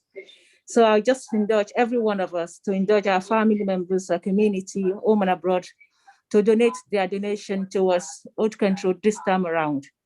We are all starting donations everywhere in our mosques, in our community.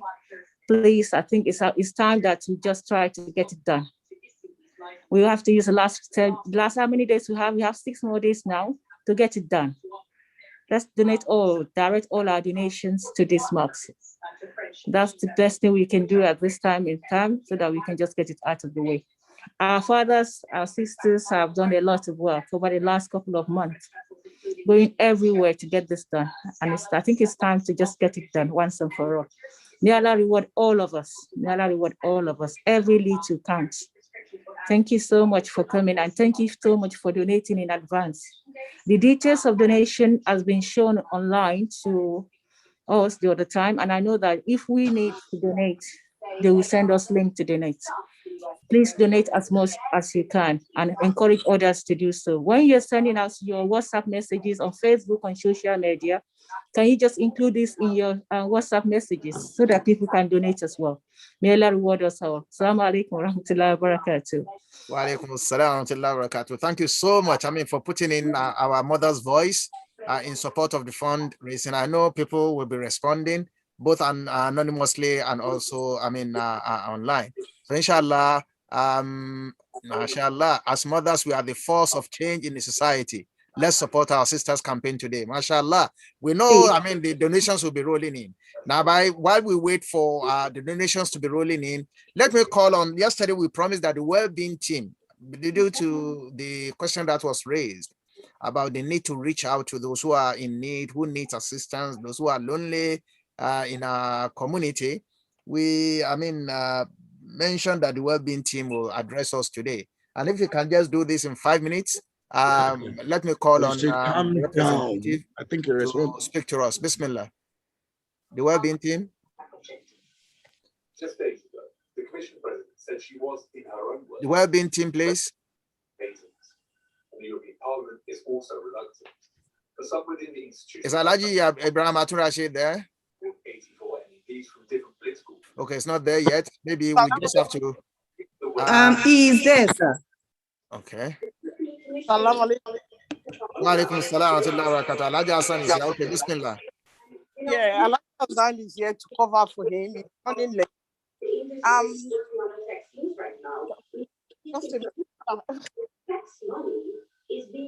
Don't worry, if he's not here yet, we can still. I'll cover on his behalf. Okay. I'm just trying to get them. I just want to go and load the volume of the telly. Yeah, salam alaikum. Wa alaikum assalam wa rahmatullah. We are very sorry. This is a short notice given to us, but we still decide to put something on board. Like I said yesterday, the Wellbeing Outreach team is run by a group of professionals, general practitioner in health team and social care provider to help the Muslim in our community to be aware of their rights and the different helps that is available to meet their needs. We've got our slide on. Oh, okay, it's on now. It's on, yes, we can see it, yes. Yeah, you can see the slide. This is just a brief what we do and what we stand for. Like everybody can see our aim. The aim is to ensure that the well-being of the Muslim, the well-being of our Muslim, give extra support to the elders within to the elders in their needs. Sorry about that. No, don't worry. The service that we give, we just put it down in bullet point. We render service on health awareness activities, health with management of long-term condition, general health assessment, occupational therapy, OT advice, one-to-one social support, rehabilitation support following discharge from hospital, and befriending, social housing advice and support, welfare, benefit, entitlement. We signpost people to different activity within the community as well. And we make referral on behalf of people to social service or to any health team. We've got at the bottom our ethics and confidentiality. Anyone joining this organization have to sign with us to say, any information given or discussed within this organization remain confidentiality. We are ensuring people that whatever they say to us will be kept within the group. And down to the referrer, and we have group of name of people can start that they can call. We've got 2 male then and 2 female. We've got Alhaji Aturashe with his number. is online there. We've got Brother Fatai Kukuola. We've got Brother Abdul Malik Salawuddin. We've got Alaja Salawu, sorry. We've got Alaja Fasia Yusuf Jakari, and with their number. So what we tend to do is to give this to the Muslim Association of Nigeria to be, time to time, flag it up on the system for people to see, and for us to put it onto the notice board in the mosque as well. People are welcome to call any of this number or approach any of the names mentioned there, or approach me as well. We've got a referral form that we give to people. We help people to fill it, to join in, and from there we carry out an assessment, and so on. We see whatever help they need. This is just about it. Because of short notice, we are able to put a little bit of few things together, what we've done, so that if we are able to talk about a little bit of what we've done, people might be so amazing and know that we are not just saying this, we actually meant it. Jazakumullah khaira jaza. We know you are doing a lot of work. Jazakumullah khaira jaza. It's just, showcasing you again. And also to make it a bit more public. Because after yesterday, many of our members were saying that they didn't actually know that anything like this existed. So we should make it much more public. And I think, the people in the secretariat will help us do that. I will recommend that, we'll put those details, the contacts, we'll put it on our website, on the Man UK website, so that people know who to call when they need, to be in touch. And as you rightly mentioned, the contacts will be placed on the mosque notice board, and we'll continue to, highlight it also, or know you who believe. And one important point we want to emphasize is that this is not a service only for the elderly. It's for anyone who needs, particularly the session you mentioned, befriending. Anyone who needs an ear, a listening ear, or anybody who needs particular advice in various ways. So please, we will put all this on. And thank you so much for that presentation. And may Allah continue to bless you. But please stay around, because there might be questions, in relation to their presentation, while the questions are going on. Anybody who has any question at all could also raise it. And I believe yourself or Alhaji Atunrashe will be able to answer. So now, before we now go to fully the questions, there are a lot of questions. You, our mothers, you, our mothers on the platform, both in-house and outside. You have to support, our Alhaja Sharifa today. Let the donations keep rolling in for today. Assalamu alaikum, Prof. Wa alaikum assalam. Now, this is Ajikale, and I'm sure you recognize that I'm not a woman. But I'm doing this on behalf of a woman. May Allah bless Alhaja Sharifat Kamaluddin. That was a wonderful presentation. After Sheikh Mukhtar delivered that wonderful lecture. Prof, I want to put this to you, and I can relax there to read your body. Be a sant right, Yobani. If it are correct, be seen also for your balacheleni. Again, relating to Prof, and this is quite instructive. I think about 2 years ago, most of you to me in need of urgent assistance, financial assistance. What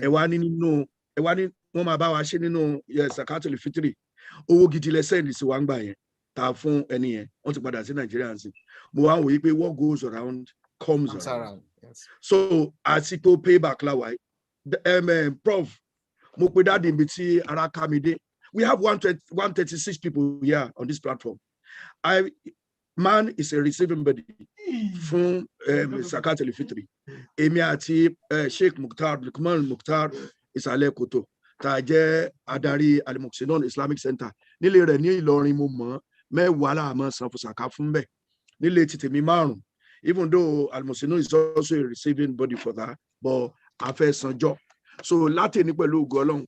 Bubo me wa tile ile Sheikh Mukhtar Lukman is Ale Koto. Manu tile mi.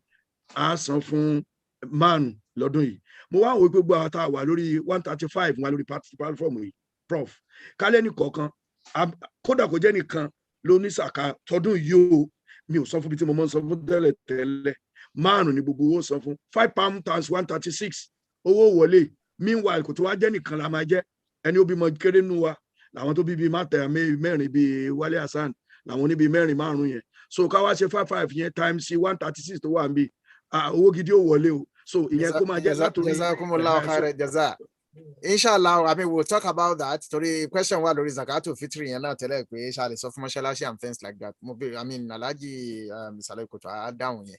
So kọ́lọ̀ kó bá a sọ ilé sọ dáadáa, you raise a very important point and we will address that and then perhaps maybe encourage people to do so. Now, control room, bring questions, please, because of the time. Then there are so many questions in the chat box. Yes, sir. So do we go for hand raise first or we go for the questions? I mean, your discretion, please. Okay. So the first question is, how do we, about the corridor arsenal, you already said that, information about the corridor arsenal, how we want to go about it. Somebody's requesting for that. Then the second question, how do we react to a Christian who is our family, who gives us gifts during Ramadan period? Can we reciprocate this gesture during Christmas? Sheikh Saleh Koto, I think you heard that question. Sheikh Mukhtar. Naam. Naam. Àkọ́kọ́ question tí mo gbé ni pé tí mo gbọ́ ó ní ti ẹni tó ní ẹbí tí ìṣẹ̀lẹ̀sìn rẹ̀. Bẹ́ẹ̀ni. Ó wá ṣe dáadáa sí wọn. Bẹ́ẹ̀ni. Nínú ọdún tiẹ̀ àbí nínú ọdún àwẹ̀ yìí gan náà ó ti bọ̀ ẹ́ ní nǹkan.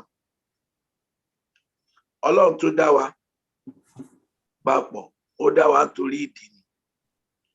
Ìdí yẹn ni pé law sha'a rabbuka laja'ala ummatan wahida. Tó bá wọ Ọlọ́run ni yóò kàn ṣe wá ní irú kan náà. Àmọ́ ó ṣe wá ní ọ̀tọ̀ọ̀tọ̀ torí ká lè máa ṣe tanafus competition kó wá jẹ́ healthy one.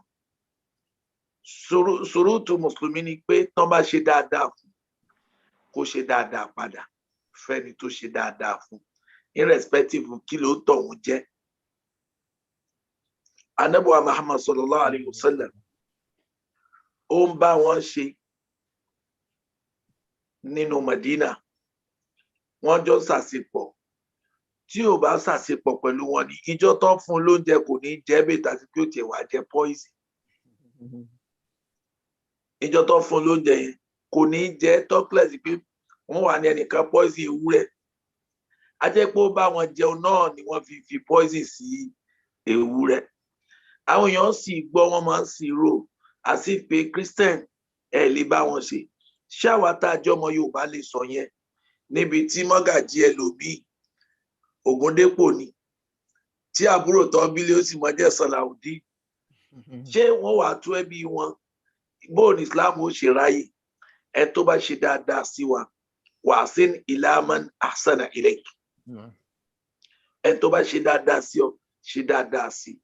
Ara dáadáa yìí kódà nù sàkáwà al-mu'allafatul qulub nínú àwọn tí a ń try láti bring back to our religion láti lọ́ wọn in à ń fún wọn ní sàká tẹ́lẹ̀ à ń fúnnu wọn Christian tó fẹ́ sanwó hospital ọmọ ẹ̀ tó àìpẹ́rù Nàìjíríà ni tó jẹ́ neighbor ẹ̀ tó wá dààmú ọmọ ẹ̀ pàtàkì sí kò ní gbàgbé ẹni tí ò jọmọ yẹn o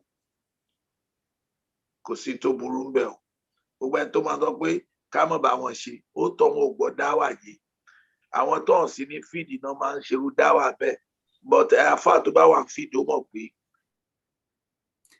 Jazakumullahu khairan jaza. Ẹ ṣeun gan púpọ̀ àwọn èèyàn máa ń sábà ń béèrè àwọn ìbéèrè yẹn ṣe rí gẹ́gẹ́ bẹ́ẹ̀ ṣe sọ náà ẹ ṣeun gẹ́gẹ́ bẹ́ẹ̀ ṣe sọ bó ṣe rí gan náà nìyẹn tí ẹ bá wo ìṣesí òṣìṣẹ́ Muhammad sallallahu alaihi wasallam ní Madina àna ọ̀pọ̀lọpọ̀ àwọn èèyàn máa ń sábà ń tọ́ka sí àwọn àyà kan ní Al-Qur'an ipe Ọlọ́run ní ká má bá àwọn tí wọ́n ṣe mùsùlùmí ṣe àwọn oníwòlómọ̀ Al-Qur'an wọ́n fi yé wa gbogbo àwọn àyà bẹ́ẹ̀ tẹ́ bá rí nínú Al-Qur'an nǹkan tẹ́ máa fi tú ọ̀nà ní Suratul Mumtahana Quran chapter 60 tẹ́ bá wọ ayas 8 to 9 Ọlọ́run bá ní la yanhakumullahu anil ladhina lam yuqatilukum fid din Ọlọ́run bá ò ní pé kẹ́ má ṣe dáadáa sí àwọn tí wọ́n ń ṣe mùsùlùmí tí wọ́n dojú ogun kọ yín ẹ̀jẹ̀ tí kì í wọ́n bá yín jà tó wọ́n kú dojú jà sí tàbí tí wọ́n lé yín jáde kúrò nínú ilé yín àwọn yẹn lọ́lọ́run bá ń sọ. So it's very very clear. If you have somebody who is a non-Muslim tó ṣe dáadáa sí ẹ, ẹ̀yin náà láti ṣe dáadáa sí wọn padà ni. Ọlọ́run bá fúnra rẹ̀ sọ hal jazaa'ul ihsan illa al ihsan. Ẹ̀rí owó ẹ̀yẹn máa ń fi dáadáa san dáadáa ni mùsùlùmí ò gbọ́dọ̀ jẹ́ nítorí pé ní bá abara mú orí jẹ. Ẹ̀rí kọ́ ẹ ṣeun ga jazakumullah al-khair Sheikh Mukhtar. ẹlẹ́ẹ̀kejì question ẹlẹ́ẹ̀kejì ẹ̀mí ò gbọ́. No, go on. The first question was not for you, sir. It's about the plan for Asana. Yeah, it's just a comment. Go on, so please. next question is if during the Tahajjud for the last 10 days and the Quran is being recited and the participants are not able to recite the Quran as the Imam is doing, what do they do? Do they just listen? Yes. Thank you, my sister. Al-Qari wa Sami Sawahu fil Ajr. Beauty of Quran ni pé kíkà rẹ̀ onílàdá. The same ladder ló wà ní fẹ́ni tó ń dẹtí tó ń gbọ́. Náà sọ pé Al-Qari wal Sami ẹni tó ń ka Quran àtẹ tó ń gbọ́ Sawahu fil Ajr. Déédéé ni wọ́n. Ló fi jẹ́ pé tó bá jẹ́ ẹni tó mọ̀ gan yóò kàn mọ́ fọkàn tẹ̀lé kíkà ìmáàmù ni. Tí mo bá jẹ́ ẹni tí kíra rẹ̀ dá èyí mọ̀ fọkàn tẹ̀lé ó ti mọ̀ fọkàn tẹ̀lé ìtumọ̀ rẹ̀ lórí ìrun. Kò necessary kí máa mú máa kà kí wọ́n náà túmọ̀ kà. Nígbà tó yẹ pé kíkà rẹ̀ yẹn gbígbọ́ rẹ̀ gan ó ní impact nínú ẹ̀. Gbígbọ́ rẹ̀ àtẹ̀ntì ń kà déédéé ni wọn kò ní kéèyàn disturb ara yẹn pé dandan òun náà fẹ́ máa kà kọ́ tí ìmáàmù ń kà. Kó dẹtí kó dẹ̀ jẹ́ kọ́kàn ó tẹ̀lé ìmáàmù kó sì farabalẹ̀ ló bá tán. Àyà Quran gan sọ fún àwọn fún akẹ́kọ̀ọ́ bá ń ka Quran á sì ti wọ sítọ́mì ìyẹn ni pé alákùn tó ra àmú. ẹ ṣeun káàdì bókè bẹ́ẹ̀ ni wọ́n ìzákúrí Quran yẹn pé tó bá ń ka Quran ẹ̀ dá kẹ́kẹ́ máa tẹ́tí gbọ́ ẹ̀rí kálíbà jèrè. So jazakumullahu khairan jaza. Àwọn tí wọ́n náwó sókè, do you want to take some point? I'm just thinking maybe we should take the the Zakatul Fitri question first. Okay, what does it say? It says, can we give Zakatul Fitri towards mosque rebuild projects? Yes. Sheikh Mukhtar. Money ọ̀nà méjì ni màá fi sọ. But bí màá ti sọ ẹni prof náà ni wọ́n bá approve èyí tó bá jẹ́ best bẹ́ẹ̀. Ṣé rí Zakatul Fitr Zakatul kan ní tó ẹ pé ó ti ní nǹkan ta torí ẹ̀ pé kí a ṣe. Ìtọ́dẹ̀ mi ká fi ṣe yẹn ó hàn ìlà yẹn ti hàn níbi àdìsá nàbí ti ní ká yọ Zakatul Fitr. The reason for Zakatul Fitr already manifested in that hadith. Ni pé Ànábì ní Zakatul Fitr tu'matun lis-sa'im, tu'matun lil-masakin wa tu'ratun lis-sa'im. Ó ní Zakatul Fitr yẹn oúnjẹ ló jẹ́ o fún àwọn aláìní. Anything tábà àwọn tá narrow Zakatul Fitr fún al-masakin àwọn aláìní ni. Torí pé ignore and tawaf. Ó tún sọ bí kọ pé enrich them, don't let them move around during the salah kó tó máa kiri kí ilé jẹ́ káwọn náà lè jókòó lé wọn sọ́dún. Tá bá wo irú yẹn a rí pé best way ni pé ká jẹ́ kí àwọn tí wọn ò ní kí wọ́n rí. Ló fi jẹ́ pé tó bá pé Nàìjíríà lèyàn ti bí mí ìdájọ́ yẹn ni pé àwọn aláìní ẹ má dí wọn lọ́wọ́. But ẹni tó wà ní UK for example lóòótọ́ ẹni send the party sí Nàìjíríà sometimes jíjẹ múmu Ọlọ́run ní kí ẹ ti jagun rẹ̀ kẹ́ wíìnì rẹ̀ ń bẹ̀. Nílẹ̀ yìí wọ́n ra ráìsì wọ́n ra jéró ta ló fẹ́ ra ráìsì fún ní UK tí ó ní ọ̀yà ẹ lọ gbé ráìsì fún Professor Baderi ẹ lọ gbé jéró fún ìmáàmù àmùsínú. No, nílé gan wọ́n bí àwọn ọmọ ń jẹun ní oúnjẹ ò ṣe issue.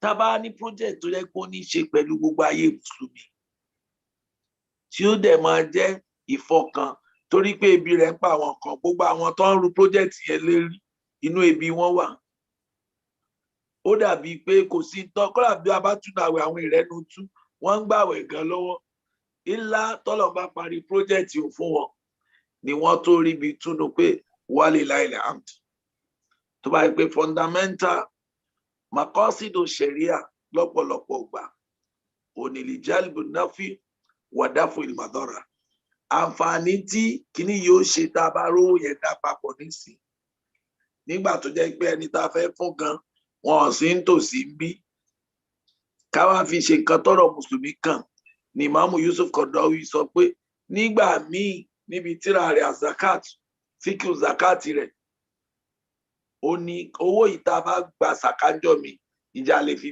a lè fi hospital lẹ̀ wọ́n ní bẹ́ẹ̀ ni tó bá pé bẹ́ẹ̀ ni bùkátà gbogbo mùsùlùmí wá ń gbà láwọn mùsùlùmí àdúgbò dálé kéwúlẹ̀ fine ẹnu nǹkan tí mo rò ní pé zakatul fitiri tá a san àwa bọ́lọ̀ ti kẹwàá ẹja san zakatul fitiri fáwọn tara ni káwá ṣe similar project on that size náà ká tún ṣe fọ́lọ̀ kò ṣe tó burú bẹ́ẹ̀ èyí ẹ̀mí ò lè sọ pé kí n tọ́gbà owó zakatul fitiri yóò ẹ̀kọ́ sí mọ́tà àmọ́ tá a bá kó sí lọ́dọ̀ mi kò tí ì burú gẹ́gẹ́ bí ìlú tá a wà.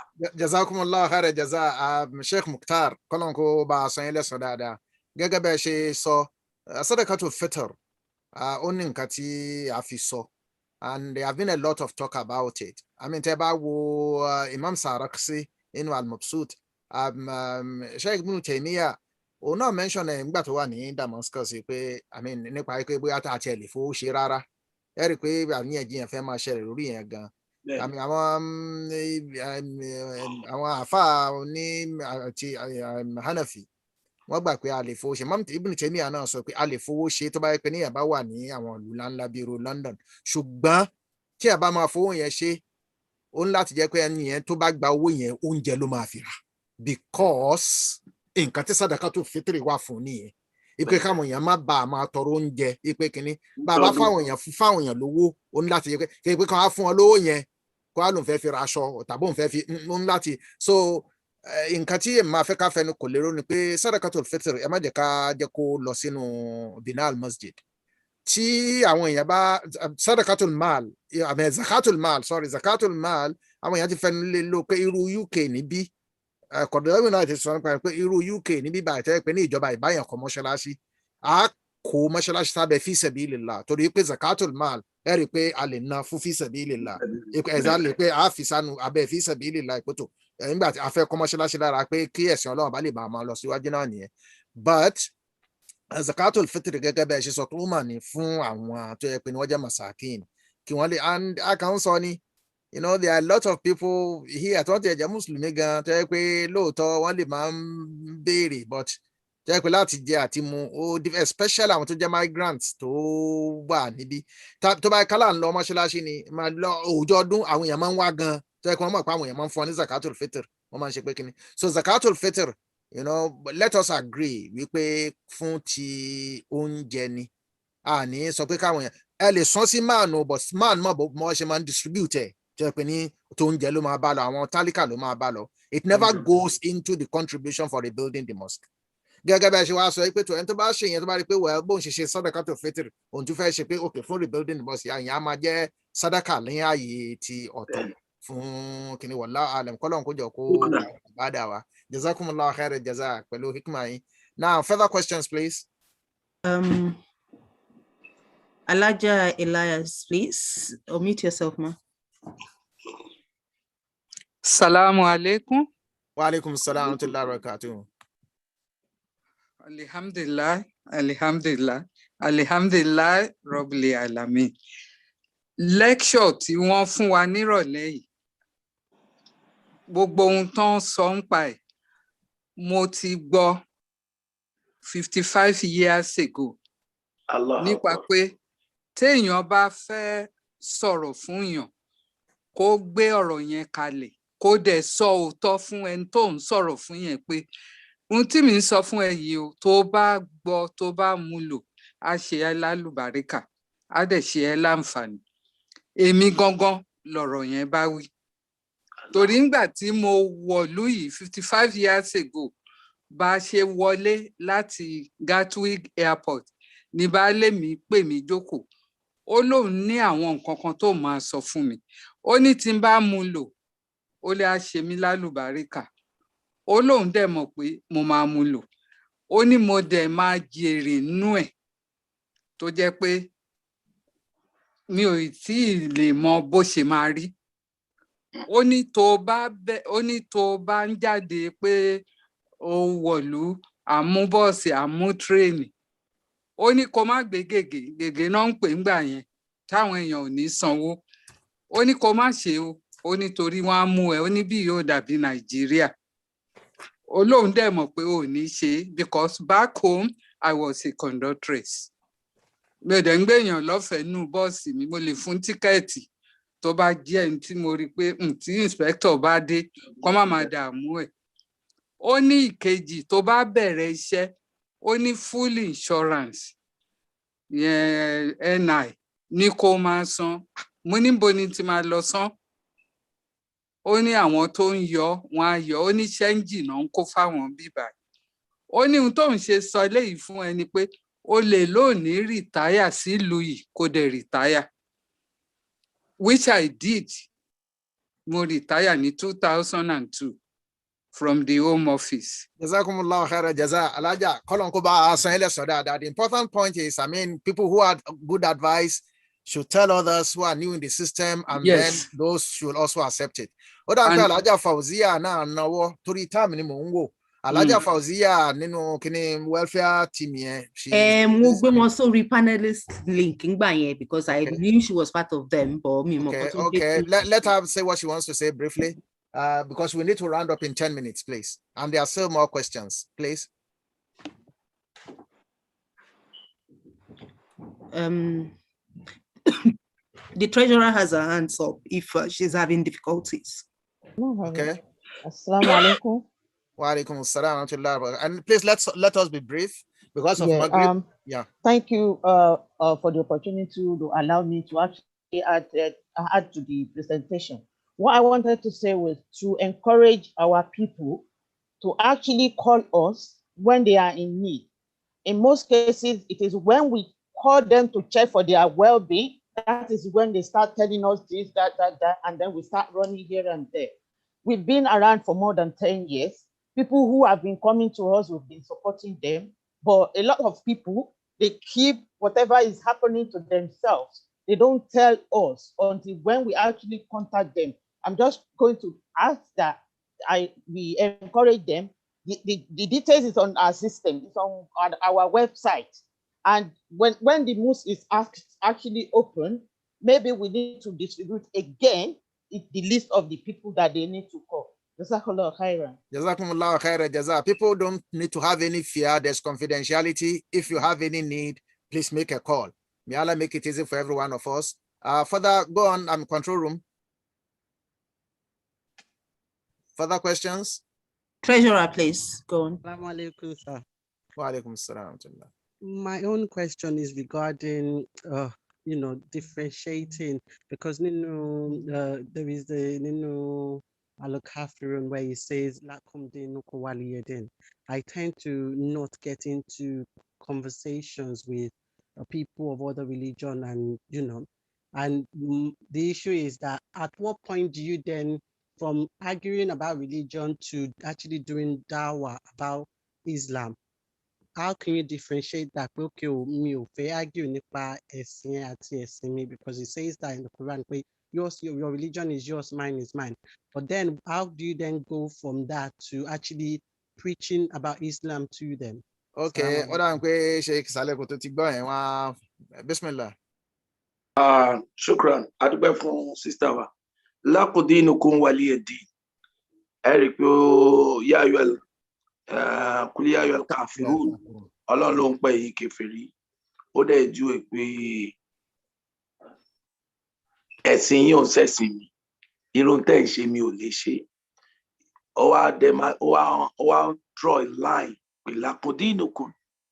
gbogbo ohun tí ẹ bá ṣe lẹ́sìn wọn ò ní bi èmi pé ẹ̀yin lẹ mú tí ẹ̀yin lẹ́sìn síná ọlọ́run ò ní sì mí mú kó wá lé mi ní ìdájọ́ èmi níwàá rojọ́ síná yàtọ̀ tí wàlíyẹ̀ dín èyí tèmi náà bá dẹ̀ ṣe níṣẹ́ rí ọlọ́run ni ó bí mi kò ń ṣe pé ẹ̀sìn lẹ́sìn yìí o ẹ má jíṣẹ́ sí ti fún àná torí pé ó ti sọ pé ìdíwọ́ ilẹ̀ àtẹ̀bí lè rọ̀ píkà ó ní ẹ pè wọ́n sójú ọ̀nà ọlọ́run ọba bẹ̀lẹ̀ ekima oye bẹ̀lẹ̀ ekima wàlmọ́ ìzẹ́tẹ̀ asan méjì yẹn lílmù wà fìkì àwọn tán bá ń gbọ́ iye wisdom la máa fi dí sí ọlọ́run fún yàn kódà àwọn ànábì ọlọ́run gba táwọn àwọn bàbá Ibrahim ń sí òòṣà làákàyè wisdom ni ó lọ gé àwọn òòṣà yẹn wọ́n wá bíi pé ta ló gé ọ ní ayébí wọn nǹkan yẹn ti kú tán bá lè sọ̀rọ̀ ẹ rí i pé by wisdom ó fi expose wọn pé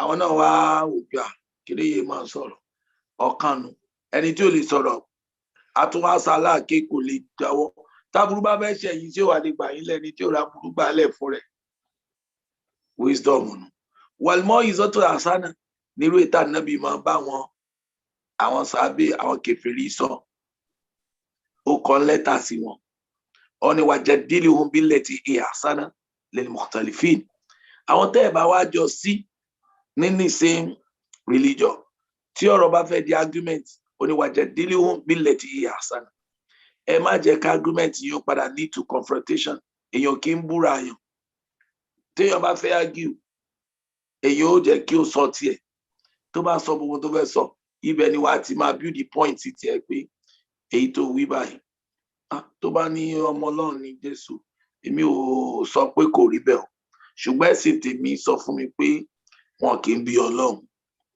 ẹ̀sìn mi sọ pé Ọlọ́run kì í jẹun Jésù ń jẹ yín mu oye àbí wò rí bẹ́ẹ̀ ni àwọn argument tí ò ní ju èébú torí pé you can convey a hard message with a good language tó bá tiẹ̀ lọ́rọ̀ tó le lẹ́nu wọ́n ní àgbà ayájú ní àgbè ìyanu kò jọra wọn torí Ànábì sọ pé bálígò àní wàlẹ́ òhàyàtàn ó ní convey my message to people around you even just a fast tá a bá lọ gbé lákò dínú kwalẹ̀ dín ẹ fi kálukú lẹ̀ kó máa lọ àti kọ sí Ànábì tó ní ká jẹun but jíṣẹ́ yìí dáwà ká jíṣẹ́ fún ọmọlàkejì kì í ṣiṣẹ́ gbogbo yẹn kó lè ṣe ó ní àwọn irinṣẹ́ téèyàn ò ní kéèyàn tó lè máa bá àwọn èèyàn sọ̀rọ̀ àmọ́ onílẹ̀bù dáwà rẹ̀ tó bá ti já afáláńlá bí kò má lè jíṣẹ́ fún ìyàwó àtọmọ níkọ tó bá lọ sí júmà lónìí tí pọfẹsọ Bádérì ń ṣe wútúbà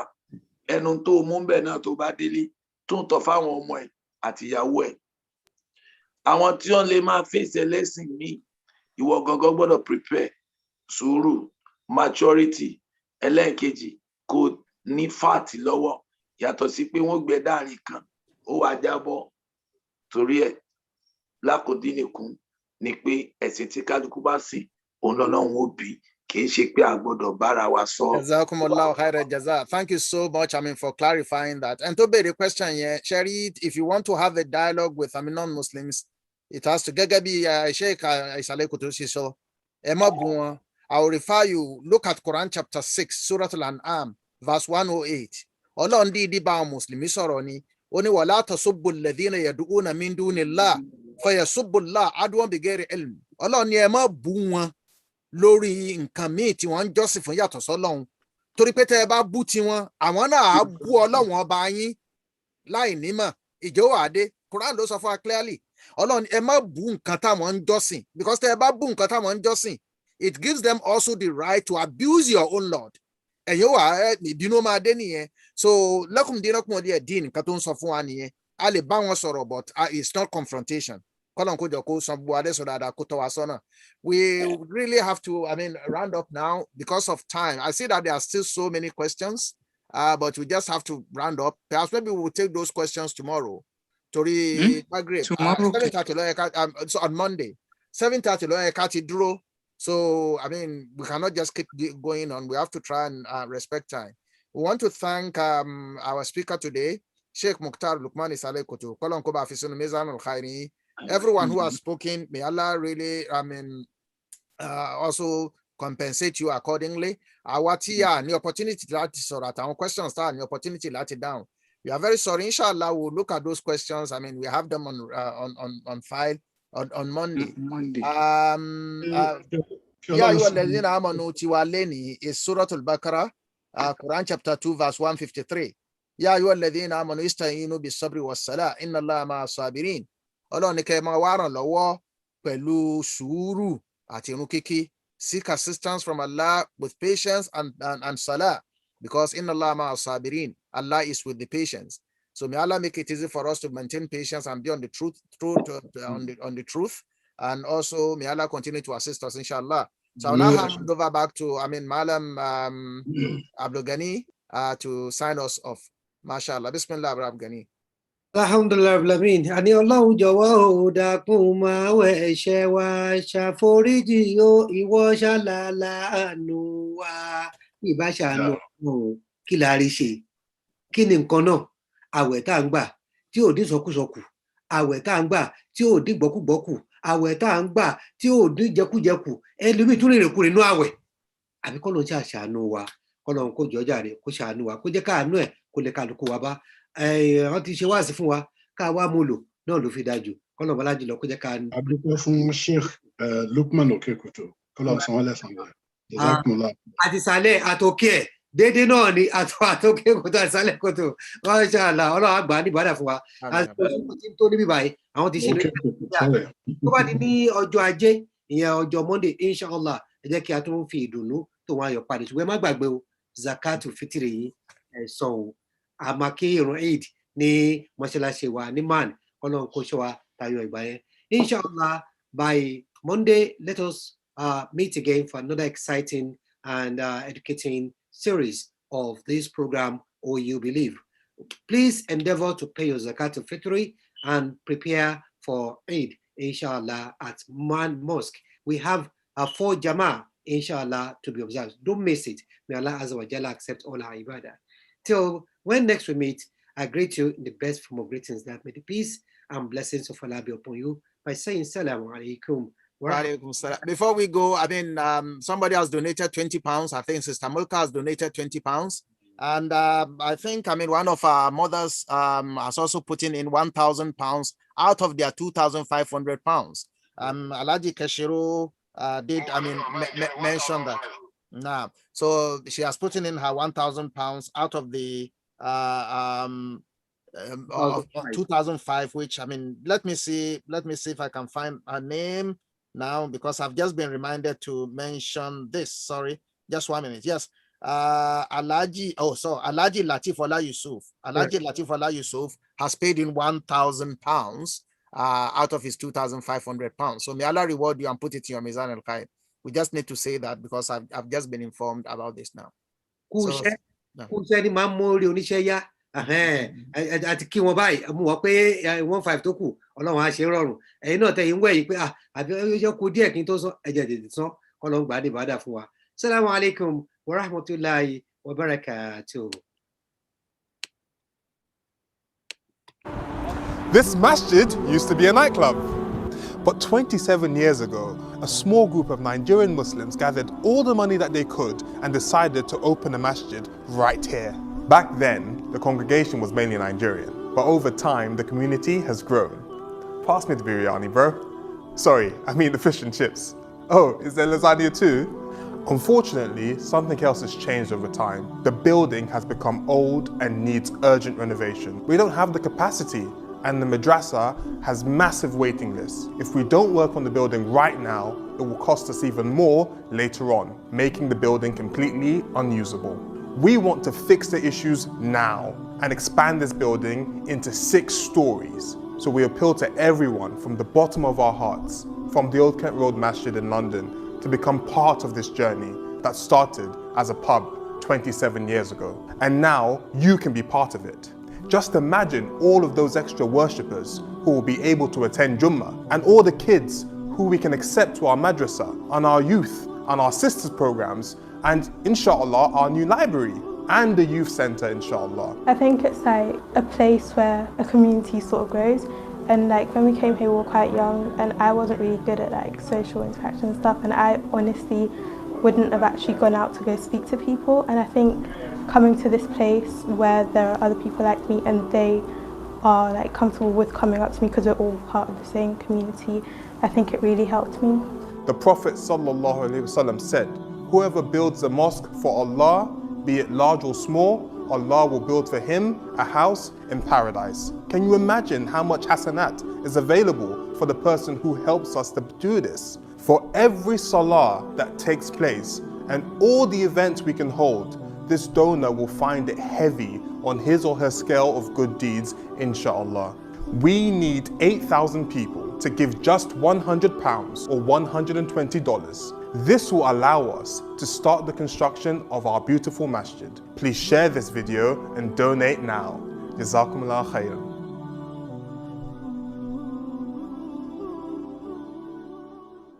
يا أيها الذين آمنوا اتقوا الله وقولوا قولا سديدا يصلح لكم أعمالكم ويغفر لكم ذنوبكم ومن يطع الله ورسوله فقد فاز فوزا عظيما.